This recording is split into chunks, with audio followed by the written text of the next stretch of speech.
இன்னைக்கு நம்ம பார்க்க போறது ரீசெண்டா தெலுங்குல வந்த விசாகப்பட்டினம் வெப் சீரிஸ். வாங்க நம்ம சீக்கிரமாவே சீரிஸ்குள்ள போயிடலாம். ஓப்பனிங்ல ஹீரோயின் பாரதி எரியற ஒரு பாடிக்கு முன்னாடி சோகம் நின்னுகிட்டு இருக்காங்க. அப்பதான் அவங்க அம்மா இவங்க சின்ன வயசா இருக்கும்போது இவங்க கண்ணு முன்னாடி நெருப்புல எரிஞ்சு போனது இறந்து போனது நினைச்சு பார்த்துட்டு பீச் ஓரமா நிக்கிறாங்க. அங்கே கட் பண்ணி கொஞ்சம் மாசத்துக்கு முன்னாடி நடந்ததை காட்டுறாங்க. பாரதி ஒரு காலேஜ்ல பயம், அதுதான் சோசியல் ஒர்க்கு முக்கிய காரணம். தைரியமா போராடுற குணம் இல்லாதவங்க கிட்ட தான் இந்த குணம் தானா வளரும். இந்த மாதிரி வளர்றவங்க ஏதோ ஒரு சந்தர்ப்பத்துக்காக காத்துக்கிட்டு இருப்பாங்க. அந்த பயம் நம்மள மாதிரி மனுஷங்க ரூபத்துல இல்ல கும்பலா சேரும்போது ஒரு உணர்வா கூட வரலாம். அப்ப இந்த பயம் தைரியமா மாறி இந்த சோசியல் வாருக்கு ஒரு ரீசனா கூட மாறலாம். கொடூரமான அதிகாரத்தை அழிக்கத்தான் இந்த வார். நம்ம நியாயத்துக்காக, உரிமைக்காக, சுதந்திரத்துக்காக போராட ஆரம்பிச்சா அதுதான் சோசியல் வார் அப்படின்னு பாடம் எடுத்துட்டு வெளியில வராங்க. அந்த நேரம் பார்த்து இன்சார்ஜ் ஒருத்தவர் சக்கரபாணி அப்படிங்கிற ஒருத்தரை கூட்டிட்டு வந்து பாரதி கிட்ட இன்ட்ரோ கொடுத்துட்டு இவர் ஒரு என்ஓசி வச்சுக்கிட்டு நடத்திட்டு வராரு. உங்ககிட்ட ஏதோ பேசணுமா அப்படின்னு சொல்ல பாரதியும் அவர்கிட்ட என்ன விஷயம்னு கேட்க, ஒண்ணுமில்ல, உங்க அப்பா நாயுடு கிட்ட பேசி எங்க என்ஜிஓக்கு ஏதாவது ஃபண்ட்ஸ் கிடைக்குமான்னு கேட்க வந்தே அப்படி சொல்ல, பாரதியும் எதையுமே யோசிக்காம கையில இருந்த தங்க விலையில கழட்டி கொடுத்துட்டு அவசரத்துக்கு இதை வச்சுக்கோங்க, இன்னும் கொஞ்ச நாளைக்கு அப்புறம் நானே உங்களுக்கு வந்து உதவி செய்யறேன் அப்படி சொல்றாங்க. அப்படியே இந்த பக்கம் நாயுடோட வீட்டை காட்டுறாங்க. அங்க நாயுடோட ஃப்ரெண்டு கோட்டையோட பையன் சேகரை பார்க்க வந்த நாயுடோட ஆளுங்களும் அந்த சிஐ சத்யா நம்ம லாரி எல்லாத்தையுமே சீஸ் பண்ணிட்டான், நம்ம டிரைவர் எல்லாரும் வண்டியை எடுக்கவே பயப்படுறாங்க, அதான் ஐயா கிட்ட சொல்லிட்டு போலான்னு வந்தேன் அப்படி சொல்ல, சேகரும் சரி நான் பாத்துக்கிறேன் அப்படி சொல்றான். அடுத்ததா சேகரும் டிரைவர் சூரிய கூட்டிக்கிட்டு ஸ்டேஷனுக்கு போயிட்டு சிஏ சத்யாவை பார்த்து ஐயாவோட லாரியை பிடிச்சி வச்சிருக்கீங்க அதை விடுங்க அப்படி சொல்ல, அதுக்கு சத்யாவும் லாரி அவரோட இருந்தா அவரே வர சொல்லு, நாயுடோட லாரின்னு தெரிஞ்சுதானே பிடிச்சி வச்சிருக்கேன், உன்னால என்ன பண்ணுங்க முடியும் அப்படின்னு கேட்க, அதுக்கு சூரியன் கோவப்பட அதை பார்த்த சேகரும் சூரி வா போலாம் அப்படி சொல்லிட்டு அங்கிருந்து கூட்டிட்டு வரான். அன்னைக்கு நேற்று சூரியோட தம்பி ராஜுவும் சத்யாவோட பொண்ணு கூட ஜாலியா இருக்கும்போது அங்கே புகுந்து அவரை கொலை பண்ணி ஒரு சாக்கலை கட்டி தூக்கிட்டு வந்து நடு ரோட்ல வச்சு எரிக்கிறான். இங்க எல்லாமே நாயுடுவோட ஆட்சி தான். நாயுடுவை எதிர்த்தா காளி. சத்யா இருந்த போஸ்டுக்கு இப்ப வர்மா சியும் வந்து ஊர்ல இருக்கிற பொறுக்கி பசங்க எல்லாத்தையுமே பிடிச்சி ஜெயில போட்டுட்டு ஸ்டேஷனுக்கு போயிட்டு நாயுடு மேல ரெஜிஸ்டர் ஆன 1985 ஃபைல் எடுத்துக்கிட்டு ஜெயில பில்டப் பண்றதுக்குன்னே ஒரு பெருசு கேரக்டர் இருக்கும். அதுகிட்ட போயிட்டு நாயுடுவை பத்தி கேட்க அவரும் சொல்ல ஆரம்பிக்கிறாரு, இந்த விசாகப்பட்டினத்தில் இருக்கிற போர்ட், சுத்தி இருக்கிற ஸ்டீல் கம்பெனி, இதுல இருந்து எல்லாமே நாயுடுவோட கண்ட்ரோல் தான். எல்லா ஊருக்கும் ஒரு தலையெழுத்து இருக்கும். அது மாதிரி இந்த விசாகப்பட்டினத்தோட தலையெழுத்து மாறினது 1985 கங்கம்மா திருவிழாவில் தான். அந்த நேரத்துல தான் நாயுடு பாரதியையும் அவங்க பாட்டியையும் கூட்டிக்கிட்டு இங்க வந்தான். கோட்டைய வீட்டுல தங்கி விசாகப்பட்டினத்தை பத்தி தெரிஞ்சுக்க ஆரம்பிச்சான். 85ல நாயுடுக்கு வழிகாட்டினது கோட்டையாவா இருந்தாலும் அதுக்கு வழி வகுத்தது சின்னாராவ். அவன் தான் லேபர் யூனியன் தலைவர்னு சொல்ல அந்த சீனை காட்டுறாங்க. ஊருக்கு வந்த நாயுடுவும் சின்னாராவ் கிட்ட வேலை ஏதாவது இருந்தா போட்டு கொடுங்க அப்படின்னு கேட்க, இப்போதைக்கு வேலை எதுவும் இல்ல, இப்போதைக்கு கை செலவுக்கு இந்தா வச்சுக்கோங்க அப்படி சொல்லி கொஞ்சம் காசை நாயுடு கிட்ட சின்னாராவும் கொடுக்க, அதுக்கு நாயுடுவும் அண்ணே எனக்கு வேலை மட்டும் கொடுங்க, எந்த வேலையா இருந்தாலும் செய்வேன் அப்படி சொல்ல, சரி நாளைக்கு திருவிழாவில் வந்து என் ஆளுங்களோட வேலை பாரு, அதுக்கப்புறம் வேலை வாங்கி தரேன் அப்படி சொல்றாரு. சின்னாராவும் ஒரு நேர்மையான மனுஷன், இங்க இருக்கிற மக்களுக்கும் சரி பர்மாவுல இருந்து வந்த அகதிகளை வந்த மக்களுக்கும் சரி வாழ்வாதாரமா இருக்காரு. அங்க எந்த பிரச்சனை வந்தாலும் அவர் தான் சரி பண்ணுவாரு. சின்னாராவை எதிரியா பார்த்தது போத்தனா மட்டும்தான். அதுக்கு காரணம் சின்னாராவுக்கு இருக்கிற பேரும் மரியாதையும் தான். போத்தனா பர்மாவில இருந்து அகதியா வந்தவன், கொஞ்சம் படிப்பும் அரசியலரும் இருக்கிறதுனால மக்களை ஆள நினைக்கிறான். அன்னைக்கு நைட்டு மீன் பிடிக்க தடாக்கல்ல இருந்து ஒரு குரூப் மீன் பிடிக்க போனதுனால மக்கள் கூட சண்டை வர, அதை பார்த்து சின்னாராவும் ஏன் இப்படி பண்ணீங்க அப்படி கேட்க, அதுக்கு போத்தனாவும் எங்க ஆளுங்க பண்ணது தப்பு தான், வறுமையில பண்ணிட்டோம், ஆனா உங்க ஆளுங்க தான் போட்டோ கொடுத்து வழி அனுப்பி வச்சாங்க, இதுல பஞ்சாயத்து இருக்கு அப்படின்னு கேட்க, அதை கேட்ட சின்னாராவும் சரி இனிமே யாரு போட்டோ எடுத்துட்டு போனாலும் அவங்க கிட்ட இருந்து ஒரு 5 ரூபாய் வசூல் பண்ணுங்க, அதை வச்சு இருக்கிற தேவையை பார்த்துக்கலாம் அப்படி சொல்ல மக்களும் சரின்னு சொல்லிட்டு போறாங்க. இதை கேட்டு காண்டான போத்தனாவும் ஒரு போட்ல போய் உட்கார, அவன் பின்னாடியே அல்லக்கை மோசஸும் வரான். இதை பார்த்த உடனே மோஜிஸ் எதுக்கடா என் பின்னாடி வர, அவன் பின்னாடி போயிட்டு ஜாலர் அடிக்க வேண்டியதானே அப்படி சொல்ல, அதுக்கு மோசிஸும் இதெல்லாம் சும்மா ஆக்டிங், நீ சொல்லு அவனை போட்டுடலாமா அப்படின்னு கேட்கிறான். அதுக்கு அவனும் என்ன புலப்படாது, பர்மாவில இருந்து இங்க வந்து 16 வருஷமா ஆபீஸுக்கு போயிட்டு கையெழுத்து போட்டுக்கிட்டு இருக்கோம் அகதியா அப்படின்னு கோவப்படுறான். அப்ப இது எல்லாத்தையுமே காதுல வாங்கிட்டு வந்த நாயுடுவும் வரலாற மாத்த கையெழுத்து போடுறவங்களுக்கும் கையெழுத்தையே வரலாற மாத்தவங்களுக்கும் நிறைய வித்தியாசம் இருக்கு அப்படி சொல்ல, அதை பார்த்த போத்தனாவும் யார் நீ அப்படின்னு நாயுடுவை பார்த்து கேட்க, இந்த ஊருக்கு வேலை தேடி வந்திருக்கேன், என்ன வேலை கொடுத்தாலும் செய்வேன் அப்படி சொல்ல, போத்தனாவும் பாக்கெட்ல இருந்து ஒரு பீடி கட்டை தூக்கி கீழே போட அது உருண்டு ஓடுது. அதை பார்த்த மோசிஸும் அந்த பீடி கட்டை எடுத்து கொடு, அதுதான் உன்னோட வேலை அப்படி சொல்ல, நாயுடுவும் பீடி கட்டை கையில எடுத்து அதுல இருந்து ஒரு பீடியை எடுத்து அடிக்கிறாரு. இதை பார்த்த போத்தனாவும் ஆண்டவன் உன் தலையில திமிரு பிடிச்சோம் அப்படின்னு எழுதி வச்சிருக்கான் அப்படின்னு சொல்றான். அடுத்த நாள் திருவிழா வேலையை நாயுடுவும் சேர்ந்து செஞ்சுக்கிட்டு இருக்க, அப்படியே நைட்டும் ஆக ஆரம்பிக்குது. சின்னாராவும் பூஜை போட்டுக்கிற அந்த இடத்துக்கு வந்து பூஜை போட்டுக்கிட்டு இருக்காரு. அதை ஊர் மக்களும் பார்த்துக்கிட்டு இருக்காங்க. சின்ன நேரத்துல பெரிய அறுவடை எடுத்துட்டு வந்த நாயுடுவும் சின்னாராவோட தலையை வெட்டி வீசிட்டு போத்தனாவை கைக்குள்ள போட்டுக்கிட்டு அங்க இருக்கிற மக்களை அடிமையாக்குறாரு. அன்னையில இருந்து இன்னைக்கு வரைக்கும் கோட்டையாவை கூட வச்சுக்கிட்டு இந்த விசாகப்பட்டினத்தை ஆட்சி பண்ணிக்கிட்டு வர்றது நாயுடு தான். இப்ப லைவ்ல நாயுடுவும் கோட்டையை கூட உட்கார்ந்து வீட்டுல சாப்பிட்டு சாப்பிட்டுக்கிட்டு இருக்காரு. அந்த இடத்துல அங்கே வந்த போத்தனாவும் எலெக்ஷன் வரப்போகுது, எங்க ஆளுங்க 5 பேருக்கு சீட்டு வேணும் அப்படின்னு கேட்க, அதுக்கு நாயுடுவும் நான் நினைச்சா உன் வாழ்க்கையை 20 வருஷத்துக்கு பின்னாடி தள்ள முடியும், நான் சொல்றத மட்டும் பண்ணு, தனியா யோசிச்சு எதையும் பண்ணாத அப்படின்னு சொல்லி அனுப்புறாரு. அங்கே கட் பண்ணி இப்ப சூரியும் பாரதிய பிக்கப் பண்ண வரான். இவனும் பாரதியும் ரொம்ப நாளாவே லவ் பண்ணிக்கிட்டு இருக்காங்க. இப்ப கூட சூரி கதவை திறந்து விட நீ ஒன்னும் வேலைக்காரலாம் கிடையாது அப்படின்னு பாரதியும் சொல்லிட்டு வண்டியில ஏறி வீட்டுக்கு வராங்க. இவங்களுக்குள்ள இருக்கிற லவ் நாயுடுக்கு தெரியாது. வீட்டுக்கு வந்ததும் நாயுடுவும் பாரதி கிட்ட எதுக்கு என்ஜிஓக்காக நகையெல்லாம் கழட்டி கொடுத்த அப்படி கேட்க, 4 பேருக்கு நல்லது நடக்கணும் தான் கொடுத்தேன் அப்படின்னு பாரதியும் சொல்ல, நீ எவ்வளவுதான் நல்லது பண்ண அப்படின்னு நினைச்சாலும் என்னை எதிர்த்து நின்னாலும் இந்த நாயுடுவோட வாசல்ல தான் வந்து நிக்கணும். உன் இஷ்டத்துக்கு பாமர மக்களோட சேர்ந்து சுத்துற, நீ இப்படி எல்லாம் பண்ணாலும் கூட ஜனங்களுக்கு என் மேல இருக்கிற பயம்லாம் ஒன்னும் குறையாது அப்படி சொல்ல, கோட்டையாவும் பாரதிய அங்கிருந்து போக சொல்லிட்டு நாயுடுவை பார்த்து, பாரதி தெரிஞ்சு பண்றாலோ தெரியாம பண்றாலோ அது எல்லாமே நம்ம நல்லதுக்கு தான் அப்படி சொல்லி சமாதானம் பண்றான். அங்கே கட் பண்ணி இப்ப ஆட்டோ ஓட்டுற பெத்தாவும் அவன் தம்பி சின்னாவை கூட்டிக்கிட்டு ஸ்கூலுக்கு வந்துகிட்டு இருக்கான். அந்த நேரத்துல பெத்தாவும் இந்த வாட்டி நம்ம தொகுதியில நின்று கவுன்சில் ஆயிடலாம் அப்படின்னு சொல்லிட்டு நம்ம ஏரியாவில் இருக்கிற கேஸ் பைப் லீக்கேஜ் ட்ரைனேஜ் எல்லாத்தையுமே சரி பண்ண தர சொல்லி கவுன்சிலுக்கு ஒரு லெட்டர் எழுதி இருக்கியா பாரு அப்படின்னு சொல்லிட்டு அதை காமிக்க, அதை வாங்கி படிச்சு பார்த்து சின்னாவும் அதுல இருக்கிற பிழையை சரி பண்ணி கொடுக்க, அதை வாங்கி பாக்கெட்ல வச்சுட்டு அவனை ஸ்கூல்ல இறக்கி விடுறான். ஸ்கூலுக்கு வெளியில இருந்து பொட்டி கடைக்காரன் சிவாவும் பெத்தாவை கூப்பிட்டு, உன் தம்பி உன்ன மாதிரி எல்லாருக்கும் நல்லது பண்றேன் அப்படின்னு சொல்லிட்டு எல்லாருக்கும் வாங்கி கொடுத்து என் கடையில 20 அக்கௌண்ட் வச்சிருக்கான் அப்படின்னு சொல்ல, அந்த காசை அவனும் கொடுத்துட்டு அங்கிருந்து கிளம்புறான். அன்னைக்கு நைட்டு சூரியும் பொத்தனாவோட கண்ட்ரோல் இருக்கிற அந்த இடத்துக்கு வந்து நாயுடு 20% இருந்து 30% மாம்பழம் ஏத்திருக்காரு அப்படி சொல்லி அந்த பணத்தை வாங்கிட்டு போறான். இதனால பொத்தனாவும் கடுப்பாகி உட்கார்ந்துகிட்டு இருக்க, மோசஸும் இதே நானா இருந்தா தூக்கு மாட்டி தொங்கிருப்பேன் இப்படி அடிமையா இருக்கிறதுக்கு அப்படி சொல்லி ஏத்தி விடுறான். அப்படி இந்த பக்கம் சக்கர் பண்ணிக்கிட்ட பாரதியும் என்ஜிஓல முழு நேரமா நான் வேலை பார்க்கலாமா அப்படின்னு கேட்க, அவரும் பெரிய எடுத்து பொண்ணு நீங்க எதுக்கு இங்கெல்லாம் நாயுடுக்கு தெரிஞ்ச என்னத்துக்கு ஆகுறது அப்படின்னு கேட்க, அதுக்கு பாரதியும் நாயுடு செஞ்ச பாவத்தை பக்கத்தான் நான் கேட்கிறேன், இது எங்க அம்மாவோட ஆசை அப்படி சொல்றாங்க. இன்னொரு பக்கம் நாயுடுவும் கோட்டையை கூட பீச்சில் உட்காந்துக்கிட்டு என்ன கொல்ல பல பேர் காத்துக்கிட்டு இருக்காங்க, உனக்கு அந்த ஆசையெல்லாம் இல்லையா அப்படின்னு கேட்க, அதுக்கு கோட்டையாவும் இந்த விசாகப்பட்டினம் உன்னை எப்படி வேணாலும் பார்க்கலாம், ஆனா எனக்கு நீ தங்க மூட்டையிடுற வாத்து தினமும் கோடி கோடியா கொடுத்து பதிக்க வைக்க சொல்ற, இதை தவிர வேற என்ன வேணும் அப்படின்னு அவரும் சொல்றாரு. அங்கே கட் பண்ணி இப்ப சிஐ வர்மா கிட்ட நாயுடுவா எதிர்க்கிற ஒரே ஆளு வியாபாரத்தை பாதிக்கு மேல சொந்தமாக்கின பிரதாப் வர்மா. பண ஆசையில பலமுறை நாயுடுக்கு எதிராக காய் நகர்த்தி இருக்கான், ஆனா தோத்துட்டான். அவனோட பலம் பாரம்பரிய சொத்து, பலவீனம் பொம்பளைங்க அப்படி சொல்ல அவனை காட்டுறாங்க. இப்ப பிரதாப்ப பார்க்க போத்தனாவும் வந்து நான் வழி தேடி வந்திருக்கேன் அப்படி சொல்ல, அதே நேரத்துல நாயுடுவும் கோட்டையாவும் பாக்குறதுக்காக வீரராஜா அப்படிங்கிற ஒருத்தன் வரான். அவங்க கிட்ட நாயுடுவும் உங்க சரக்கு என் போர்ட் வழியா போறதுக்கு எந்த பிரச்சனையும் இல்ல, ஆனா நீயும் தங்கவலவும் என் போர்ட்டை யூஸ் பண்றதுக்கு எந்த ப்ராப்ளமும் இல்ல, ஆனா நீ எனக்கு கொடுக்கறதா இருந்த 5% கமிஷனை விட 20% கமிஷன் தரணும் அப்படி சொல்ல, சென்னை பட்டணம்ல என்ன வியாபாரம் நடக்குதுன்னு உங்களுக்கே தெரியும், தெரிஞ்சும் 20% கேட்கிற, தேவைக்காக வரல, எல்லாம் சேர்ந்து ஒன்னா பொழப்பு நடத்தலாம் தான் வந்திருக்கேன் அப்படின்னு வீரராஜுவும் சொல்ல, 15 வருஷமா லாபம் தர சென்னை பட்டண போர்ட்டை விட்டுட்டு எங்கிட்ட எதுக்கு வந்திருக்கீங்க, இதை நம்புற மாதிரியா இருக்கு அப்படின்னு நாயுடும் கேட்க, அதுக்கு வீரராஜுவும் இதை நானும் தங்கவேலும் மட்டும் பண்ணல, எங்களுக்கு மேல சாட்டர்ஜி அப்படிங்கிற ஒருத்தர் இருக்கான், உனக்கு 20% வேணும்னா நீ தங்கவேலு கிட்ட தான் பேசணும் அப்படி சொல்ல, நாயுடுவும் சென்னையில இருக்கிற தங்கவேலுக்கு கால் பண்ணி டீல் பேச, 15 வருஷமா சென்னை பட்டணம் போட்ட கண்ட்ரோல வச்சிருக்கிற எனக்கே 12 தான் வருது, உனக்கு 20 வேணும்னா அந்த போர்ட்டோட பவர் உன் கையில தான் இருக்கணும், இந்த தடவை ஆட்சிக்கு வர்றவங்க உன்னை எதிர்க்காம இருப்பாங்களா என்ன அப்படின்னு கேட்கிறான். அதே நேரத்துல போத்தனாவும் போர்ட்ல பவர் மாறுற டைம் வந்துருச்சு, இந்த தடவை சரியா முடிவெடுத்தீங்கன்னா போர்ட்டை கைக்குள்ள வச்சுக்கலாம் அப்படின்னு ஐடியா கொடுக்குறான். அங்கே கெட் பண்ணி இப்ப பாரதியோட சின்ன வயசுல அவங்க அப்பா அம்மா கூட திருவிழாவுக்கு போறாங்க. அப்ப நாயுடு ஒரு ஓரமா உட்காந்து சரக்கு அடிக்க, பாரதியோட அம்மாவும் பாரதிய ராட்டனத்துல சுட்ட கூட்டிட்டு போறாங்க. அப்ப பாரதியும் ஏமா இங்கிருந்து பார்த்த எல்லாருமே குட்டியா தெரியுறீங்க அப்படின்னு கேட்க, நம்ம இவ்வளவு ஒசரமா இருக்கோம்ல, அதான் அந்த இடத்தோட மகிமை, எல்லாத்தையுமே சின்னதா காட்டும், நம்ம கீழ இருந்து பார்க்கும்போது எல்லாமே பெருசா தெரியும், நம்ம ஒரு உயரத்துக்கு வந்ததுக்கு அப்புறம் சின்னதா தெரியும், அது மனுஷனா இருந்தாலும் சரி பொருளா இருந்தாலும் சரி பிரச்சனையா இருந்தாலும் சரி அப்படின்னு சொல்றாங்க. இப்ப அந்த விஷயத்த பாரதியை நினைச்சு பார்த்துக்கிட்டு இருக்காங்க. அதே நேரத்துல அந்த ஏரியா எம்எல்ஏ திவாகரனும் மீடியாவுக்கு சத்யாவை கொண்ட கொலகாரனை கண்டுபிடிச்சு அவனுக்கு சீக்கிரமா தண்டனை வாங்கி கொடுப்போம் அப்படின்னு சொல்லிட்டு வந்து கார்ல ஏறான். அங்கே ராஜுவும் இருக்கான். அவங்கிட்ட திவாகரனும் நம்ம லாரி எல்லாத்தையுமே கொடனுக்கு ஷிஃப்ட் பண்ணுங்க அப்படின்னு சொல்றான். இவனும் நாயுடோட ஆளுதான். அடுத்த நாள் பாரதி என்ஜிஓவுக்கு தேவையான பொருள் எல்லாத்தையுமே வாங்கிட்டு வந்து தராங்க.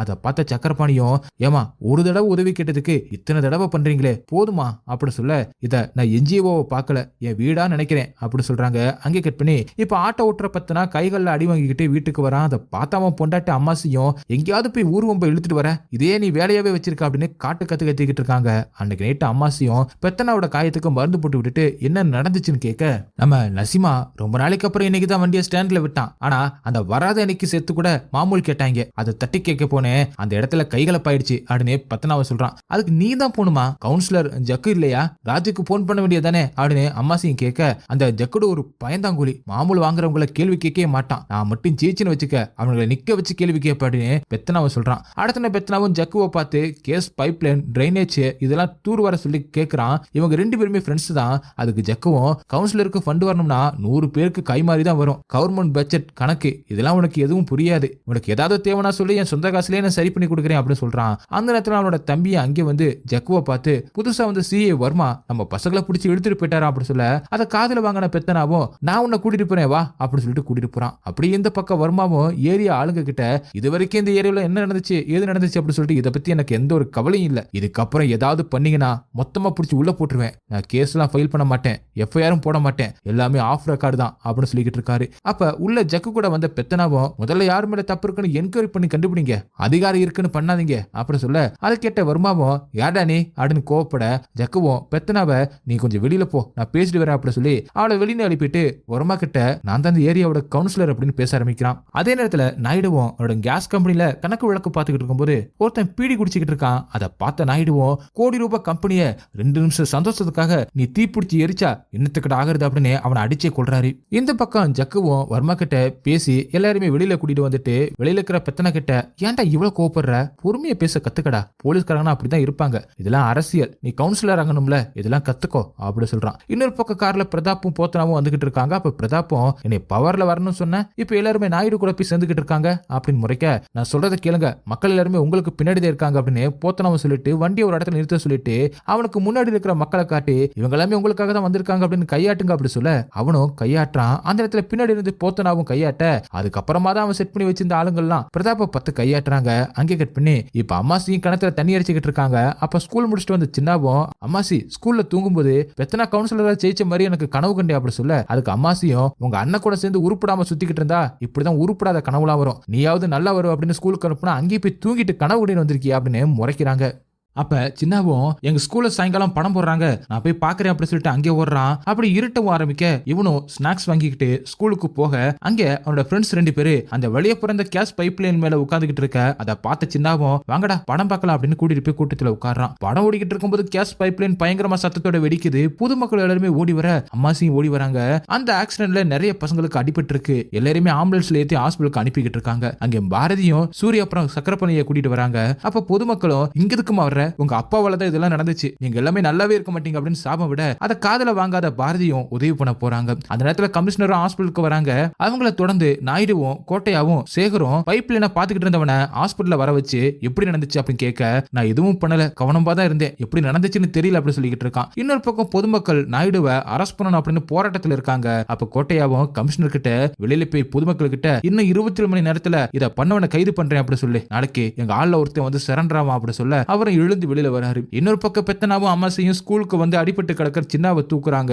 அப்பதான் அவனோட ஒரு கை ஆக்சிடென்ட்ல துண்டா கிடக்கிறத பார்த்து கதறி அழுதுகிட்டு ஹாஸ்பிட்டலுக்கு தூக்கிட்டு ஓடி வராங்க. அந்த நேரத்துல கமிஷனரும் மக்கள் கிட்ட இன்னும் 24 மணி நேரத்துல இன்வெஸ்டிகேஷன் நடத்தி இதை யாரு பண்ணாங்க அப்படிங்கிறத கண்டுபிடிக்கிறோம், இதுல 4 குழந்தைங்க இறந்து போயிருக்கு, நிறைய பேருக்கு அடிபட்டு இருக்கு, இதை தயவு செஞ்சு போராட்டம் பண்ணாம எங்க வேலையை பார்க்க விடுங்க அப்படி சொல்ல மக்களும் போகாம நாயுடுவை அரெஸ்ட் பண்ணியே ஆகணும் அப்படின்னு போராட்டம் பண்ணிக்கிட்டு இருக்காங்க. அப்ப அங்க சக்கரப்பணி கூட வந்த பாரதியும் மக்களை பார்த்து எங்க அப்பாவோட வியாபாரத்தை பத்தி எனக்கு எதுவுமே தெரியாது, நான் சமூகத்துக்கு சேவை செஞ்சுக்கிட்டு இருக்கேன், இந்த விபத்துல காயம்பட்டவங்களுக்கு என்னால என்ன பண்ண முடியுமோ அதை செய்யறேன், இந்த என்ஜிஓ மூலமா என்ன பண்ண முடியுமோ அதை நாங்க செய்யறோம் அப்படி சொல்ல மக்களும் அமைதியா நிக்கிறாங்க. இது எல்லாத்தையுமே ஹாஸ்பிட்டலுக்கு மேல இருந்து நாயுடுவும் பாத்துக்கிட்டு இருக்காரு. அந்த நேரத்துல தான் பெத்தனாவும் சின்னாவை தூக்கிக்கிட்டு அங்கே வந்து சேர்க்கிறான். இதை பாரதியும் பாக்குறாங்க. அங்கே கட் பண்ணி இப்ப சிஐ வர்மாவும் பிளாஸ்ட் நடந்த அந்த இடத்துல ஏதாவது தடயம் கிடைக்கும் அப்படின்னு பாத்துக்கிட்டு இருக்காரு. அந்த நேரத்துல அவரை பார்த்து 2 பேர் ஓட அவங்கள பிடிச்சி இழுத்துட்டு வந்து செல்ல போட்டு அடிச்சு விழுக்க அவங்களும் நாயுடு மேல இருந்து அந்த கோவத்துல தான் இப்படி பண்ணிட்டோம் அப்படி சொல்றாங்க. அப்படியே விடியவும் ஆரம்பிக்குது. பாரதியும் ஓடி ஓடி வேலை பார்க்கறாங்க. அதை பார்த்த சக்கரபாணியும் ராத்திரில இருந்தே நீ இங்கே இருக்கமா, வீட்டுக்கு போய் ரெஸ்ட் எடுமா அப்படி சொல்ல சார் நம்ம பண்றது வியாபாரம் கிடையாது சமூக சேவை அப்படி சொல்ல அவரும் அமைதியாகிறாரு. இன்னொரு பக்கம் நடுக்கடல்ல ஒரு போட்டு ஒண்ணு போய்கிட்டு இருக்கு. அதுல நாயுடு கோட்டையா திவாகரன் சேகர் எல்லாருமே போய்கிட்டு இருக்காங்க. அப்ப திவாகரனும் யார சந்தேகப்படணும் யார சந்தேகப்படக்கூடாது அப்படின்னு ஒண்ணுமே புரியல. ஒருவேளை இதெல்லாம் நிஜமான ஆக்சிடென்ட் தானா அப்படின்னு கேட்க அதுக்கு கோட்டையாவும் இதை பத்தி யோசிக்க இதுல ஒண்ணுமே கிடையாது, இத அந்த போத்தனா தான் பண்ணிருப்பான், கொஞ்ச நாளாவே இந்த மீன் அதிகமா அதிகமா துளிக்கிட்டு இருக்கு அப்படி சொல்ல, அதுக்கு நாயுடுவோம் எவ்வளவு துள்ளுனாலும் அந்த மீன் நம்ம வலையில தானே விழுந்திருக்கு அப்படி சொல்ல, அந்த மீன் மெதுவா நீந்தி போய் பிரதாப் அப்படிங்கிற திமிங்கலத்தை கூட்டிட்டு வந்து உங்க கடல்ல நீந்து விட்டுருக்கு அப்படின்னு திவாகரன் சொல்ல, எவ்வளவு நீந்தினாலும் என் கடல்ல தான் இருக்கு அப்படின்னு நாயுடு சொல்றாரு. ஒருவேளை பர்சன்டேஜ் அதிகமா கேட்டதுனால சென்னைப்பட்டினம் தங்கவில் இதை பண்ணிருப்பானா அப்படின்னு கோட்டையா கேட்க, அதுக்கு நாயுடுவோம் அவன் வியாபாரம் எல்லாம் கடல் மேலதான், விசாகப்பட்டினம் நிலத்து மேல இல்ல, நாயுடுக்கு வயசாயிடுச்சுன்னு எவ்வளவு க்ளோஸா வாட்ச் பண்ணி ஸ்கெட்ச் போட்டு சிக்க வைக்க பாக்குறாங்க, அவங்களுக்கு இந்த நாயுடு யாருன்னு காட்டணும் அப்படின்னு சொல்லிட்டு இருக்காரு. அங்கே கட் பண்ணி இப்ப சின்னாவுக்கு ட்ரீட்மெண்ட் பார்த்த டாக்டரும் சின்னாவோட கையை ஒட்ட வைக்க முடியாது அப்படின்னு சொல்ல, இதை கேட்டு கோவமான பெத்தனாவும் வெளியில வரான். இதை கவனிச்ச பாரதியும் பின்னாடியே வராங்க. இப்ப பெத்தனாவும் மக்களை கூட்டிகிட்டு அந்த கேஸ் கம்பெனிக்கு முன்னாடி வந்து கம்பெனி இழுத்து மூட சொல்லி போராட்டம் பண்ணிக்கிட்டு இருக்கான். இந்த விஷயம் சேகரோட காதுக்கும் வர அவனும் கோட்டையா கிட்ட கேஸ் கம்பெனில போராட்டம் பண்றாங்களாம், அங்கே பாரதியும் வராலாம் அப்படி சொல்ல, கூட இருந்த நாயுடுவும் அவ எதுக்கு அங்கே போறா அப்படின்னு நினைக்கிறாரு. அங்கேதான் சூரியும் ராஜுவும் இருக்காங்க. கேஸ் ஸ்டேஷனுக்கு வந்த பாரதியும் பெத்தனா கூட சேர்ந்து போராட்டம் பண்ண ஆரம்பிக்கிறாங்க. இந்த பக்கம் கோட்டையாவும் சேகர் கிட்ட சூரிய துணைக்கு கூட்டிட்டு போய் பாரதியை அழைச்சிட்டு வா, மத்தத நான் பாத்துக்கிறேன் அப்படி சொல்லி அனுப்புறான். அதே சமயத்துல போராட்ட களத்துக்கு வந்த வருமாவும் பெத்தனா கிட்ட 2 பேரும் பிடிச்சி விசாரிச்சதுல நாயுடு மேல இருந்த முன்பகையில தான் பண்ணோம் அப்படின்னு ஒத்துக்கிட்டாங்க, நாளைக்கு கோர்ட்ல ஒப்படைக்க போறோம், அந்த லீக்கேஜுக்கும் இந்த கம்பெனிக்கு எந்த ஒரு சம்பந்தம் இல்ல அப்படி சொல்ல, அதை கேட்டு கோவமான பாரதியும் வர்மா கிட்ட நீங்களே பிடிச்சீங்களா இல்ல அவங்களே வந்தாங்களா அப்படின்னு கேட்க, அதுக்கு வர்மாவும் சில கேள்விகளுக்கு போலீஸ் தரப்புல பதில் கிடையாது, மக்களுக்கு தேவை நியாயம், எங்க வேலையை நாங்க பாக்குறோம், நீங்க இங்க போராட்டம் பண்ணக்கூடாது அப்படின்னு அவரும் சொல்ல, அதை காதல வாங்காத பெத்தனாவும் போலீஸ் அராஜகம் அப்படின்னு கோஷம் போட அவனை அரெஸ்ட் பண்ணி வர்மாவும் இழுத்துட்டு போறாரு. அப்ப அங்க சேகர் கூட வந்த சூரியும் பாரதியோட கையை பிடிச்சு இழுத்துக்கிட்டு கம்பெனிக்குள்ள வரான். கோவமான பாரதியும் கையை விடு அப்படி சொல்லி அவ கண்ணத்துல பலார்னு ஒரு அறையை விட அவனும் சைலண்டா இருக்கான். அங்க கேட் பண்ணி இப்ப கோட்டையாவும் சேகருக்கு கால் பண்ணி நிலைமை எல்லாமே சரியாயிடுச்சு அப்படின்னு கேட்க, அவனும் சரியாயிடுச்சுன்னு சொல்ல, சூரிய இங்க அனுப்பிட்டு பாரதியை கொண்டு போயிட்டு வீட்டுல விடு அப்படின்னு கோட்டையாவும் சொல்ல, அவனும் சரின்னு சொல்றான். அப்படியே சேகரும் சூரிய கிளம்ப சொல்லிட்டு கோவமா இருக்கிற பாரதி கிட்ட வந்து, அந்த பிளாஸ்டுக்கு உங்க அப்பா தான் காரணம்னு இந்த மக்கள் மாதிரி நீ நம்புறியா, நீ அவங்க கூட சேர்ந்து போராடுறதுனால நாயுடுக்கு பிடிக்கல, அவரோட பொறுமை ரொம்ப சோதிக்காத, அது நம்ம 2 பேத்துக்குமே நல்லது இல்ல, அந்த என்ஜிஓல நீ எவ்வளவு காசு வேணாலும் செலவு பண்ணு, உன் சந்தோஷத்துக்கு குறுக்க வராம நான் பாத்துக்கிறேன், என்ன நம்பு அப்படி சொல்ல, அதுக்கும் பாரதியும் நான் உன்னை நம்புறேன் சேகர், ஆனா இப்ப எனக்கு தைரியம் சொன்ன மாதிரி எங்க அப்பாவுக்கும் போய் நீ தைரியம் சொல்ல அப்படி சொல்லிட்டு அங்கிருந்து கோவமா கிளம்புறாங்க. அப்படி இந்த பக்கம் வருமாவும் சரண்டரான 2 பேத்த பெத்தனா கிட்ட காட்டி, எந்த மக்களுக்காக நீ போராட்டம் பண்றியோ அவங்கள 2 பேரு வாக்குமூலம் கொடுத்துட்டாங்க, இவங்களும் உன் ஏரியா தான், இப்ப என்ன செய்ய போற, முதல்ல உங்க பலவீனத்தை மாத்திக்கங்க, அதுக்கப்புறம் பலமானவங்களை எதிர்த்து போராடுங்க அப்படி சொல்லிட்டு அவனை செல்ல அடிக்கிறாரு. அந்த நேரத்துல நாயுடுவும் கோட்டையா கிட்ட நாளைக்கு பிரதாப்ப வீட்டுக்கு போயிட்டு விருந்துக்கு கூப்பிட்டேன்னு கூட்டிட்டு வா அப்படி சொல்றாரு. அங்கே கட் பண்ணி அன்னைக்கு நேற்று சேகரும் ஜக்கு கிட்ட பிளாஸ்டுக்கு யாரு காரணம்னு கண்டுபிடிச்சி அப்படின்னு கேட்க, ஏரியா ஃபுல்லாவே விசாரிச்சிட்டேன், ஆனா ஒரு பெண்ணும் பண்ணலன்னு சொல்றாங்க அப்படின்னு ஜக்கும் சொல்ல, உன் வாழ்ல என்ன நடக்குதுன்னு கூட உனக்கு தெரியாது, ஏரியாவுல போராட்டம் பண்ற ஒரு ஆட்டக்காரனை கூட உன்னால தடுக்க முடியல, அப்புறம் எதுக்கு நீ கவுன்சிலர் இருக்க, எதுக்கு உதவாத உன்னை எதுக்கு நாங்க கவுன்சிலர் ஆக்கணும் தெரியுமா, கரெக்டான நேரம் வரும்போது நீ சப்போர்ட் பண்ணுவன் தான், ஆனா இப்படி பண்ற, இந்த பைப்லைன் பிளாஸ்ட் எவ்வளவு பெரிய விஷயம்னு உனக்கு புரியல, இதை காரணம் காட்டி நாயுடு கோட்டையாவும் என்ன பண்ணுவாங்க தெரியுமா, வர எலெக்ஷன்ல நான் காய் கட்டுற யாருக்குமே சீட்டு கொடுக்க மாட்டாங்க, இவங்களுக்கெல்லாம் கும்பிட்டு போடுறதே இந்த நாயுடோட இடத்தை பிடிக்கிறதுக்காக தான் அப்படி சொல்ல, இப்ப நான் என்ன பண்ணணும்னு சொல்லுங்க சேகர் சார் அப்படின்னு ஜக்குவும் கேட்க, முதல்ல உன் ஏரியா ஆளுங்க என்ன பண்றாங்க அப்படின்னு தெரிஞ்சு வச்சுக்கோ, அப்புறம் என்ன பண்ணணும் அப்படின்னு சொல்லிட்டு நான் சொல்றேன், இனிமே நான் ஜெயிக்கணும்னா எனக்கு இருக்கிற ஒரே ஆப்ஷன் பாரதி மட்டும்தான் அப்படின்னு சேகர் சொல்றான். அப்படியே அடுத்த நான் பாரதியும் வக்கீல வச்சு பெத்தனாவையும் அவன் கூட அரெஸ்ட் ஆனவங்களையும் வெளியில எடுக்கிறாங்க. வெளியில வந்து பெத்தனாவும் அம்மாசியும் பாரதிக்கு நன்றி சொல்ற மாதிரி பாத்துட்டு போறாங்க. அந்த நேரம் பார்த்து ஜக்குவும் அங்கே வர, அவன் சட்டையை பிடிச்சி பெத்தனாவோ 2 வருஷமா உங்ககிட்ட ஏரியாவை பாத்துக்க சொல்லி எவ்வளவோ கேட்டிருப்பல, ஆனா இப்ப சட்டையை பிடிச்சி கேட்க வச்சிட்டியே, இந்த தடவை நான் கவுன்சிலர் எலெக்ஷன்ல நின்னு ஜெயிச்சு காட்டுறேன் அப்படின்னு சவால் விட்டுட்டு போறான். இதை பாரதியும் அவங்க கூட இருந்த வக்கீலும் பாக்குறாங்க. இப்ப பாரதியும் சூரி கிட்ட ஒரு ஜூஸ் கடைக்கு வந்து அவனை அரைஞ்சதுக்காக சாரி கேட்கிறாங்க. அப்பதான் சூரியும் கோடி கணக்குல உங்க அப்பா சொத்து சேர்த்து வச்சிருக்காரு, அதெல்லாம் அனுபவிக்காம இந்த என்ஜிஓ அப்படின்னு சொல்லிட்டு அலைஞ்சிக்கிட்டு இருக்க அப்படின்னு கோவப்பட, அதை பார்த்த பாரதியும் கோவத்தை குறைச்சிக்க, கல்யாணத்துக்கு அப்புறம் இதை எல்லாத்தையுமே நிறுத்திடுறேன், இப்ப எதுவுமே சொல்லாத ப்ளீஸ் அப்படி சொல்ல, ஆமா கல்யாணம் ஒண்ணுதான் குறை, உங்க அப்பா நம்மள போட்டு தள்ளாம விட மாட்டாரு அப்படின்னு சூரியன் சொல்ல, எங்க அப்பானா அவ்வளவு பயமா அப்படின்னு பாரதியும் கிண்டல் பண்றாங்க. அன்னைக்கு நைட்டு பிரதாப்பும் போத்தனாவும் சரக்கடிச்சுக்கிட்டு இருக்காங்க. அப்ப பிரதாப்பும் நீ பண்ண கேஸ் பிளாஸ்ட்ல நாயுடு ஆடி போயிட்டான் அப்படி சொல்ல, அதை கேட்ட போத்தனாவும் நான் பண்ணலையே, நீ தான் பண்ணிருப்பேன்னு நினைச்சேன், அதனாலதான் சந்தோஷத்துல இங்க வந்திருக்கேன் அப்படி சொல்ல, அப்ப யார் பண்ணது அப்படின்னு சொல்லிட்டு 2 பேருமே யோசிக்கிறாங்க. அந்த நேரத்துல கோட்டையாவும் அங்கே வருவோம், போத்தனாவும் அவன் எதுக்கு இங்க வரான்னு கேட்டு சீக்கிரமா அனுப்பிவிடு, நம்ம 2 பேத்தையும் ஒன்னா பார்த்தா நாயுடு வரைக்கும் செய்து போயிடும் அப்படின்னு பிரதாப் கிட்ட சொல்லிட்டு போத்தனாவும் மோசஸ் கூட போயிட்டு ஒரு இடத்துல ஒளிஞ்சுக்கிறான். அப்ப அங்கே வந்த கோட்டையாவும் டேபிள்ல இருந்து இன்னொரு கிளாஸ் நோட்டம் விட்டுட்டு அப்படியே பிரதாப் கிட்ட, நாயுடு உன்னை விருந்துக்கு கூப்பிட்டாரு அப்படி சொல்ல, ஏன் சோத்துல வசம் வச்சு சாகடிக்க போறானா உங்க நாயுடு அப்படின்னு பிரதாப்பும் கேட்க, அதுக்கு கோட்டையாவும் கொல்லணும்னு நாயுடு நினைச்சா உன் கழுத்துக்கு தான் கத்தி வைப்பானே தவிர சோத்துல வசம் வைக்க மாட்டான், இந்த விஷயம் உனக்கு பின்னாடி ஒளிஞ்சுக்கிற கழுதிகளுக்கு நல்லாவே தெரியும் அப்படி சொல்ல, பிரதாப்பும் கோட்டையா கூட கிளம்பி நாயுடுவோட வீட்டுக்கு வரான். வீட்டுக்கு வந்த பிரதாப்புக்கு நாயுடுவும் பாரதி கையில சாப்பாடு போட சொல்ல பாரதியும் விருப்பமே இல்லாம பரிமாறுறாங்க. அப்ப பிரதாப்பும் பாரதியோட அழகை ரசிச்சுக்கிட்டு இருக்கான். அந்த நேரம் பார்த்து நாயுடுவும் நீ இந்த வீட்டுக்கு மாப்பிள்ளை ஆகணும் அப்படின்னு ஆசைப்படுறேன் அப்படி சொல்ல மொத்த பெருமை ஷாக் ஆயிடுறாங்க. அங்கிருந்து சூரியம் அதை கேட்டு வெளியில போயிடுறான். நீ எனக்கு மாப்பிள்ளையா வந்தா மொத்த விசாகப்பட்டினமும் உனக்கு தான் அப்படி சொல்ல அதுக்கு பிரதாப்பும் எனக்கு யோசிக்க டைம் வேணும் அப்படின்னு கேட்கிறான். அதுக்கு நாயுடுவும் உனக்கு பிடிச்சிருந்தா மட்டும்தான் கல்யாணம் அப்படின்னு சொல்லிட்டு அவன் வீட்டுக்கு சேகர் கூட அனுப்பி வைக்கிறாரு. போற வழியில பிரதாப்போட கார் மேல எவனோ பெட்ரோல் கொண்டு போட்டு சாகடிக்க பார்க்க உள்ள புகுந்த சேகரம் அவனை காப்பாத்தி கூட்டிக்கிட்டு திரும்ப வந்துகிட்டு இருக்கான். அப்படியே இந்த பக்கம் பாரதியும் நாயுடு கிட்ட எனக்கு கேட்காம நீங்க எப்படி கல்யாண முடிவு பண்ணீங்க அப்படின்னு கேட்க சில முடிவுகளை உன் இஷ்டத்துக்கு விட்டு நான் பெரிய தப்பு பண்ணிட்டேன் அப்படி சொல்ல கூட இருந்த கோட்டையாவும் நீ பண்றதெல்லாம் சரியா தப்பான்னு நான் கேட்கல நாயுடு, அந்த வயசானவனுக்கு நம்ம பொண்ணை கட்டி வைக்கிறது சரியா, அது சரியான முடிவா அப்படின்னு கேட்க நான் செஞ்சது சரிதான், வயசு அதிகமா இருந்தா வாழ்க்கையில அனுபவம் அதிகமா இருக்கும், யாரோட சம்மந்தம் எனக்கு தேவையில்லை, இந்த ஒரு தடவை என் பேச்சை கேட்டா போதும் அப்படின்னு நாயுடுவும் சொல்றாரு. அந்த நேரத்துல சேகர பிரதாப்ப கூட்டிட்டு வந்து நாயுடு கிட்ட நடந்த விஷயத்த சொல்ல நம்ம வீட்டுக்கு விருந்தாளியா வந்தவங்களை யார் தாக்குனது அப்படின்னு கோட்டையாவும் கோவப்பட அப்ப பிரதாப்பம் இத போத்தனா தான் பண்ணிருப்பான், இனிமே நம்ம ரெண்டு பேருக்கும் அவன் விரோதி, சேர்ந்தே அவனை பழி தீர்க்கலாம், நான் அவங்க பொண்ணை கல்யாணம் பண்ணிக்கிறேன் அப்படின்னு சொல்ல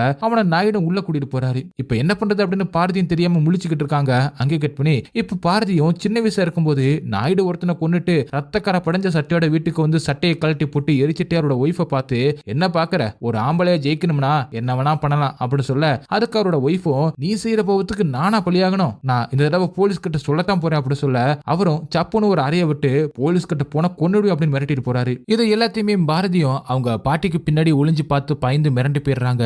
அப்பையில இருந்து இப்ப வரைக்கும் தான் அப்பா மேல பாரதிக்கு கோவம் இருக்கு. அதே நேரத்துல சின்னாவும் பெத்தனா கிட்ட என் கையை திரும்ப சேர்க்க முடியாதப்பா அப்படின்னு கேட்க ஏன் சேர்க்க முடியாது, உடம்பு நல்லானதும் பெரிய ஆஸ்பத்திரிக்கு போயிட்டு கையை சேர்த்துலாம்ப்பா அப்படின்னு சொல்லிக்கிட்டு இருக்கான். அப்ப அங்கே அம்மாசியோட அப்பாவும் வந்து வீட்டுல பொண்டாட்டிய பாத்துக்க துப்பில்லாதவங்க ஊர் பஞ்சாயத்துக்கு ஓடுறாங்க அப்படின்னு பெத்தனவ சாட மாடிய பேசவும் அவனும் கோமா வெளியில கிளம்பி போறான். அதை பார்த்த அம்மாசியும் அவர்கிட்ட எனக்கு இல்லாத கவலை உனக்கு எதுக்கு, நீ போய் உன் பொண்டாட்டிய சந்தோஷமா பாத்துக்க அப்படின்னு அப்பாவை திட்டி அனுப்ப அவரும் கோவமா அங்கிருந்து போறாரு. அங்கே கட் பண்ணி பிரதாப்போ கல்யாணத்துக்கு ரெடி ஆகிட்டு இருக்கும் போது வக்கீல வந்து சில பத்திரத்துல கையெழுத்து வாங்கிட்டு போறாரு. இன்னொரு பக்கம் பாரதியும் சக்கார் பண்ணிய வர வச்சு சில செக்ல சைன் போட்டு அவர் கையில கொடுத்துட்டு நாளைக்கு என்ஜிஓக்கு எந்த அவசியம் வந்தாலும் என்னை கூப்பிடுங்க அப்படின்னு சொல்லி அவரை அனுப்பி வைக்கிறாங்க. அப்ப கூட இருந்த சேகரம் பாரதி கிட்ட இந்த கல்யாண விஷயத்துல என்னால உனக்கு உதவி பண்ண முடியல அப்படி சொல்ல அதுக்கு பாரதியும் எனக்கு தேவை உன் அனுதாபங்கள் கிடையாது, நான் சொன்ன மாதிரி என்ஜிஓக்கு ஹெல்ப் பண்ணு அப்படி சொல்ல அதுக்கு அவனும் என்ஜிஓக்கு ஹெல்ப் பண்றதுனால என்ன ஆக போகுது அப்படின்னு அவனும் கேட்க அதுக்கு பாரதியும் சமயம் வரும்போது நீயே புரிஞ்சுப்ப அப்படின்னு சொல்றாங்க. அந்த நேரத்துல கோட்டையாவும் நாயுடு கிட்ட வந்து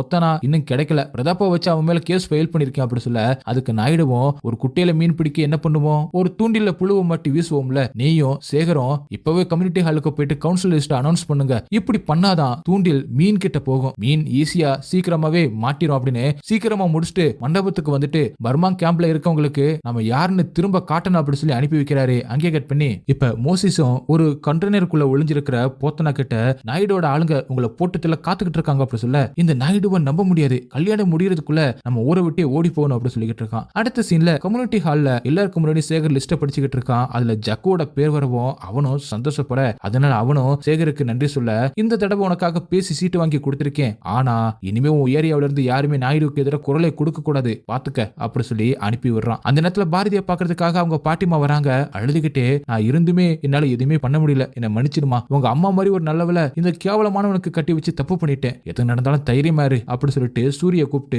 பாரதிய கூட்டிட்டு போக சொல்ல அவனும் வேற வழி இல்லாம கூட்டிட்டு போறான். இந்த பக்கம் மோசிஸும் போத்தனா கிட்ட நம்ம ஆளுங்க ஒருத்தனுக்கு கூட சீட்டு கொடுக்கலையே அப்படின்னு புலம்பிக்கிட்டு இருக்க அதுக்கு போத்தனாவும் நம்ம ஆளுங்களுக்கு ஏன் சீட்டு கொடுக்கல அப்படின்னு கூட கவலை இல்ல, ஆனா கல்யாணத்தை வச்சுக்கிட்டு எதுக்கு இந்த நேரத்துல சீட்டு அனௌன்ஸ் பண்ணணும் அந்த நாயுடு அப்படின்னு கேள்வி கேட்க இவங்களை எல்லாம் எதிர்த்து அடிக்கணும் அப்படின்னு மோசிஸும் சொல்லிக்கிட்டு இருக்கான். அந்த நேரம் பார்த்து வர்மாவுக்கு போத்தனா இருக்கிற அந்த இடம் இன்ஃபார்மர் மூலமா தெரிய வர அவரு வந்து போத்தனாவை கைது பண்ணி கூட்டிட்டு போறாரு. இன்னொரு பக்கம் பிரதீப்பும் பாரதியோட கழுத்துல தாலி கட்டுறான். அந்த சோகம் தாங்க முடியாம சூரியம் ராஜாவை கூட்டிக்கிட்டு அங்கிருந்து கிளம்புறான். அப்படி சூரியம் ராஜா கூட சேர்ந்து சரக்கடிச்சுக்கிட்டு இந்த உலகத்துல காதல் ஜெயிக்கணும்னா கை நிறைய காசு இருக்கணும்டா, இல்லைன்னா இப்படிதான் நடுவுல பூந்து எவனாவது தூக்கிட்டு போயிடுவான் அப்படின்னு புலம்பிக்கிட்டு இருக்கான். அங்க கட் பண்ணி இப்ப பெத்தனோட வீட்டு வாசலுக்கு வந்த நாயுடோட ஆளுங்களும் அவரை வெறுப்பேத்தி சண்டைக்கு கூப்பிட அவரும் கோவமா அவங்களை அடிக்கிறதுக்காக வீட்டுல இருந்து வெளியில வர பாக்க அப்ப அம்மாசியும் அங்க வந்து நீ அவங்களை அடிக்க போக கூடாது, இது ஏன் மேல சத்தியம் அப்படின்னு சொல்ல அவனும் அமைதியா உட்கார்றான். நாயுடோட ஆளுங்களும் கேம்ப்ல இருக்கிற மக்களுக்கு கல்யாண சாப்பாடு எடுத்துட்டு வர ஒரு பையனை அதை தொட்டு கூட பார்க்க மாட்டாங்க.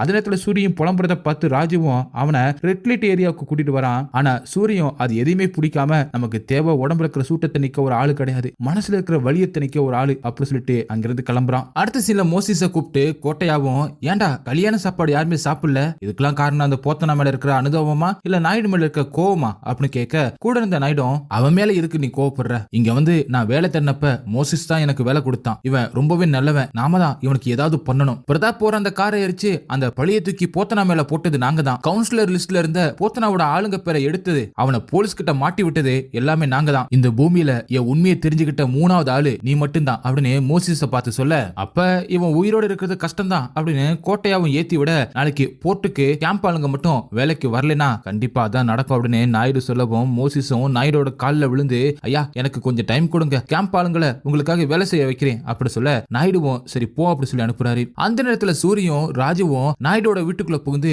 பிரதாப்ப போட்டத்துல காத்துக்கிட்டு இருக்காங்க. இன்னொரு பக்கம் பஸ் நைட்டுக்கு பால் எடுத்துட்டு வந்த பாரதி கிட்ட பிரதாபம் மூர்க்கத்தனமா நடந்துக்க அவனை குத்தி கொலை பண்றாங்க. இந்த விஷயத்தை கேள்விப்பட்டு நாயுடுவும் கோட்டையாவும் சேகரும் அங்கே வர பின்னாடியே சூரியன் வரான். அப்ப நாயுடுவும் பாரதி கிட்ட எதுக்கு கொலை பண்ண அப்படின்னு கேட்க, நீ மட்டும் தான் கொலை பண்ணுவியா, நான் பண்ணக்கூடாதா, உனக்கு பிடிக்கலன்னா போட்டு தள்ளிட்டு போய்கிட்டே இருப்ப, அதே மாதிரி தான் எனக்கும், இவனை பிடிக்கல கொலை பண்ணிட்டேன், எல்லாத்தையும் உங்ககிட்ட தான் கத்துக்கிட்டேன், அதுல என்ன தப்பு இருக்கு அப்படின்னு கேட்க அப்படியே பிளாஷ்பேக் போறாங்க. பாரதி சின்ன வயசா இருக்கும்போது நாயுடு பாரதியோட அம்மாவை அவ கண்ணு முன்னாடி எரிச்சு கொலை பண்ணிட்டு பாரதியை பார்த்து என்ன அழிச்சிடுவேன்னு சொன்னா அதான் அழிச்சிட்டேன் அப்படி சொல்ல பாரதியும் அவரை கோவமா பாக்குறாங்க. அங்கே கட் பண்ணி பிரதாப் சத்தனால விசாகப்பட்டினம் ஃபுல்லாவே கலவரம் நடக்கக்கூடாது அப்படி சொல்லிட்டு லாக்டவுன் போடுது கவர்மெண்ட். அந்த நேரத்துல சின்னாவுக்கு உடம்பு முடியாம போகவும் பெத்தனாவும் அவனை ஆட்டோல கூட்டிட்டு ஹாஸ்பிட்டலுக்கு போய்கிட்டு இருக்கான். அவனை பார்த்த நாயுடோட ஆளுங்களும் இந்த பக்கமா போகக்கூடாது இன்னைக்கு பந்த் அப்படி சொல்லி ராவடி பண்ணிக்கிட்டு இருக்காங்க. அப்ப அந்த பக்கமா வந்த வருமாவும் நிலைமையை புரிஞ்சுக்கிட்டு பெத்தனாவை அனுப்பி வச்சுட்டு நாயுடோட ஆளுங்களுக்கு பார்த்து இன்னைக்கு 6 மணி வரைக்கும் தான் உங்களுக்கு டைம், அதுக்கப்புறம் என் கண்ணில் பட்டிங்க அவ்வளவுதான் அப்படி சொல்லி வான் பண்ணி அனுப்புறாரு. அப்படி ஸ்டேஷன்ல பிரதாப்ப கொண்டது நான் தான் அப்படின்னு சரண்டரான சூரி கிட்ட வருமாவும் உண்மையை சொல்லி நாயுடுக்கு தெரியாம நாயுடோட உத்தரவு இல்லாம நீ எந்த ஒரு வேலையும் செய்ய மாட்ட, எனக்கு நல்லாவே தெரியும், உங்ககிட்ட யார் கொலை பண்ண சொன்னாங்கன்னு சொல்லு அப்படின்னு கேட்க சூரியும் எதுவுமே சொல்லாம ஹாயா படுக்கிறான். அதை பார்த்த வருமாவும் காண்டாகி அங்கிருந்து கிளம்புறாரு. சூரி அன்னைக்கு நடந்ததை நினைச்சு பார்க்க அப்படியே பிளாஷ்பேக் போறாங்க. பிரதாப் இறந்து கிடக்கிறத பார்த்த நாயுடுவோம் இந்த நாய் கல்யாணம் ஆனதுக்கு அப்புறமா சாகணும், இவன் சாவுல நிறைய கேள்விகள் வரும், மானமே போயிடும் அப்படின்னு அமைதியா இருக்க, இல்ல உன்னை ஜெயிலுக்கு அனுப்பிடவா அப்படின்னு பாரதியை பார்த்து சொல்ல, அதுக்கு பாரதியும் நானே ஜெயிலுக்கு போறேன், உன் மானம் தானே, உன் மானத்தை நான் எதுக்கு காப்பாத்தணும் அப்படின்னு கேட்க கடுப்பான நாயுடு அவங்களை அடிக்க கைய ஓங்க டக்குன்னு கைய சூரியன் தடுத்து ஜெயிலுக்கு நான் போறேன் அப்படி சொன்னதை சூரியன் நினைச்சு பாக்குறான். அங்கே கட் பண்ணி அடுத்த நாள் நாயுடு போர்ட்ல இருக்கும்போது கோட்டையாவும் வீரராஜுவுக்கு கால் பண்ணி சரக்கு வந்துடுச்சான், தங்கவேலுக்கு எப்ப அனுப்பலாம் அப்படின்னு கேட்க அவரும் அமைதியா இருக்காரு. அன்னைக்கு எல்லாரையுமே கூப்பிட்ட நாயுடும் பிரதாப்போட காரியத்தன்னைக்கு சரக்கு நம்ம போர்ட்டுக்கு வரணும் அப்படி சொல்ல கூட இருந்த திவாகரனும் எதுக்கு திடீர்னு தங்கவேல் கூட வியாபாரம் பண்றீங்க அப்படின்னு கேட்க அதுக்கு கோட்டையாவும் தங்கவேலுமே நம்மள மாதிரி வியாபாரம் பண்ணிக்கிட்டு இருக்கான், 1992 நடந்த கலவரத்துக்கு அப்புறம் வெளிநாட்டுல இருந்து வர்ற அந்த கப்பல்கள்ல 2 நாடுகளுமே கண்காணிக்க ஆரம்பிச்சாங்க. அப்பல இருந்து தங்கவேலோட வியாபாரம் டல் ஆயிடுச்சு, அதனாலதான் சுத்தி இருக்கிற எல்லார்கிட்டையும் பேசி ஒரு புது வழிக்கு வந்திருக்கான், சரக்கு கடல் வழியா சென்னைப்பட்டினம் போறது ரொம்பவே கஷ்டமா இருக்கிறதுனால எல்லா கப்பல்களும் காக்கிநாடா போர்ட்டுக்கு போயிட்டு அங்கிருந்து லாரி வழியா இங்க வந்து சேரும், சரக்கு தங்கவேலோடது, மாத்திரை இடம் நம்மளோடது, கொண்டு போய் சேர்க்கிற வண்டி வீரராஜோடது, ரூட் செக்கிங்காக தங்கவேலு 100 கோடி ரூபாய் சரக்க இறக்க போறான் அப்படி சொல்ல அங்கிருந்த கமிஷனரும் ஏற்கனவே எங்க டிபார்ட்மெண்ட்ல பல பிரச்சனைகள் போய்கிட்டு இருக்கு, இப்ப இது வேறையா என்ன பண்ண நீங்களே சொல்லுங்க பண்ணிடலாம் அப்படி சொல்ல அதுக்கு நாயுடுவும் பிரதாப்போட காரியத்தை திருவிழா மாதிரி கொண்டாடி சரக்க கடத்தலாம் அப்படி சொல்றாரு. இன்னொரு பக்கம் சேகரம் பாரதி கிட்ட வந்து நீ கேட்ட மாதிரி என்ஜிஓ பத்தின டீடைல்ஸ் கலெக்ட் பண்ணிட்டேன், அந்த என்ஜிஓட லேண்ட் மேல 10 வருஷமா கோர்ட் கேஸ் இருக்கு, கேஸ் போட்டது நமக்கு தெரிஞ்ச ராம்மோகன் ராவ் தான், நம்ம கூப்பிட்டு பேசினா சொல்யூஷன் கிடைக்கும், கேஸ க்ளோஸ் பண்ணி அந்த இடத்தை சக்கர் பண்ணிக்க ஒப்படைக்கலாமா அப்படின்னு கேட்க அதுக்கு பாரதியும் வேணாம், இந்த கேஸ் ராம்மோகன் ராவுக்கு தான் சாதகமா இருக்குன்னு சக்கர் பண்ணிக்க ஒரு நோட்டீஸ் அனுப்புங்க, இவ்வளவு நாளா என்ஜிஓக்கு சேவை செஞ்சது சக்கர பண்ணிக்க நினைச்சியா, இதெல்லாம் எனக்காக தான் பண்ணேன் அப்படின்னு அவங்களும் வில்லத்தனமா சொல்றாங்க. அதே நேரத்துல வருமாவும் கமிஷனரை பார்த்து போத்தனா போர்ட்ல பவரை காட்டுறதுக்காக தான் பிரதாப்பே கூட்டிட்டு வந்தான். அந்த நேரத்துல நாயுடுவும் அவன் பொண்ணுக்கு கல்யாணம் பண்ணி வச்சுட்டான். இதுக்கிடையில எப்படி போத்தனா அவனை கொண்டு இருக்க முடியும், இது எல்லாமே நாயுடுவோட நாடகம்னு தெரியுது, எனக்கு கொஞ்சம் பர்மிஷன் கொடுங்க நான் கண்டுபிடிக்கிறேன் அப்படி சொல்ல அதுக்கு கமிஷனரும் முன்ன பின்ன யோசிக்காம சிஎஸ் சத்திய செஞ்சதுனாலதான் செத்து போனான், நீயும் அந்த மாதிரி ஆயிடாத, நாயுடு வீட்டுல காரியம் நடக்குது அங்க போய் டியூட்டி பாருங்க அப்படி சொல்லி அனுப்புறாரு. அப்படின்னு ஜெயில இருக்கிற சூரிய கிட்ட போத்தனாவும் என் கூட வந்து சேர்ந்துக்க, நாம சேர்ந்து நாயுடுவை அழிக்கலாம் அப்படி சொல்ல நீ நினைக்கிறது கனவுல கூட நடக்காது அப்படின்னு சூரியன் சொல்றான். அங்கே கட் பண்ணி இப்ப சக்கரபாணியும் என்ஜிஓக்கு வந்து பாரதி கிட்ட நம்ம என்ஜிஓட இடத்து மேல 10 வருஷமா கோர்ட் கேஸ் நடந்துகிட்டு இருக்கு, ஒரே இடத்துக்கு 2 சர்வே நம்பர் இருக்கு, நம்ம டாக்குமெண்ட்ஸ் இல்லாதன்னு யாரோ கோர்ட்ல கேஸ் போட்டிருக்காங்க, இப்ப கேஸுமே ஹியரிங்க்கு வருது, நாயுடு சார் கிட்ட கொஞ்சம் விஷயத்த சொல்லி கொஞ்சம் உதவி பண்ணுங்க அப்படி சொல்ல கூட இருந்து சேகரம் பாரதியும் பார்க்க உடனே சேகரம் நீ இந்த என்ஜிஓக்கு உதவி பண்றது உங்க அப்பாவுக்கு பிடிக்காது, இப்ப அவர்கிட்ட உதவி கேட்ட பண்ண மாட்டார் அப்படி சொல்ல அதுக்கு பாரதியும் சக்கரபாணியை பார்த்து நம்ம ஒரு வேலை பண்ணலாம், நான் உங்க என்ஜிஓல லீகல் பார்ட்னரா சேர்றேன், உங்க என்ஜிஓக்கு என் அம்மாவோட பேரை வைக்கலாம், அப்புறம் எவன் வரான் நானும் பாத்துக்கிறேன் அப்படி சொல்ல சக்கரபாணியும் அமைதியா இருக்காரு. சேகரம் அதுக்கான ஃபார்மாலிட்டிஸ முடிக்கிறேன் அப்படி சொல்லிட்டு கிளம்புறான். அதே நேரத்துல ஜெயில இருக்கிற சூரிய பாக்குறதுக்காக கோட்டையா வரான். அவங்க கிட்ட சூரியம் பெயில் எப்ப கிடைக்கும் அப்படின்னு கேட்க சீக்கிரமா கிடைச்சிரும் அப்படின்னு கோட்டையாவும் சொல்ல உடனே பாரதி பாரதி எப்படி இருக்கா அப்படின்னு சூரியன் கேட்க, நல்லா இருக்கா, 2-3 தடவை உன்னை பத்தி விசாரிச்சா, உன்னை பார்க்கணும்னு சொன்னா, வேலை முடிகிற வரைக்கும் நான் தான் வரக்கூடாதுன்னு சொல்லி வச்சிருக்கேன், ஏதாவது சொல்லணுமா அப்படின்னு கோட்டையாவும் கேட்க, ஒண்ணுமில்ல, முடிஞ்சா நேர்ல பார்க்க சொல்லுங்க அப்படின்னு சூரியன் சொல்றான். அப்பதான் கோட்டையாவும், நீ ஜெயிலுக்கு வந்தது நாயுடுக்காகவா இல்ல பாரதிக்காகவா, நீ அவளை விரும்புறியா அப்படின்னு கேட்க, சூரியன் ஆமான்னு சொல்ல, பேசி பாக்குற உனக்காக நாயுடு கிட்ட அப்படின்னு சொல்லிட்டு கோட்டையன் வர்றான். வீட்டுக்கு வந்ததும் கோட்டையாவும் நாயுடு கிட்ட விஷயத்த சொல்ல, நாயுடுவும் அவன் மட்டும்தான் விரும்புறானா இல்ல இவளும் அவனை விரும்புறாளா அப்படின்னு கேட்க, அதை பத்தி நான் விசாரிக்கிறேன், நீ ஒன்னும் கவலைப்படாத, பாரதி விஷயத்துல ஒரு தடவை கணக்கு மிஸ் ஆயிடுச்சு அப்படின்னு கோட்டையாவும் சொல்றான். அடுத்த நாள் மொத்த போலீஸும் பிரதாப்போட காரியத்துல இருக்க, சேகரும் தனியால சரக்க போட்டுல இருந்து இறக்கி வைக்கிறான். காரியத்துல வந்தவங்களோட கண்ணு எல்லாமே பாரதி மேல விழுகிறத நாயுடுவும் நோட் பண்ணிட்டு கோட்டையா கிட்ட சூரிய கூட ஆள் அனுப்ப அப்படி சொல்ல கோட்டையாவும் அனுப்புறான். ஜெயில சூரிய போட்டதுக்காக ஆளுங்க வர அவனும் அலறடிச்சு ஓடுறான். அந்த நேரத்துல போத்தனும் அவங்களை அடிச்சு ஓட விட்டு சூரிய காப்பாத்திட்டு, சூரிய பார்த்து, ரொம்ப யோசிக்காத, நாயுடு தான் ஆள் அனுப்பியிருக்கான், நேத்து நீ கோட்டையன் கிட்ட பேசுறத நான் கேட்டேன், நாயுடோட பொண்ணை லவ் பண்ணதெல்லாம் தப்பு இல்ல, அது கோட்டையை கிட்ட போய் சொன்னது அதுதான் தப்பு, பாரதியும் நாயுடும் வேற வேற அப்படின்னு ஜனங்க நம்புறாங்க, ஆனா அப்பாவும் பொண்ணும் சேர்ந்துதான் அரசியலே பண்றாங்க அப்படின்னு நினைக்கிறேன், நல்லா யோசிச்சுக்க அப்படின்னு சொல்லிட்டு போறான். அடுத்த நாள் கோட்டையாவும் நாயுடு கிட்ட, ரொம்ப நாள் சரக்கு இங்க வச்சிருக்கிறது நல்லதில்ல அப்படி சொல்ல, அதுக்கு நாயுடுவும் நாளைக்கே 3 லாரியை அனுப்ப சொல்லி வீரராஜ கிட்ட சொல்லு அப்படின்னு சொல்றாரு. அதே நேரத்துல என்ஜிஓக்கு வந்த பாரதியும் சக்கரபாணி கிட்ட மனசே சரியில்லை அப்படி சொல்லிக்கிட்டு இருக்காங்க.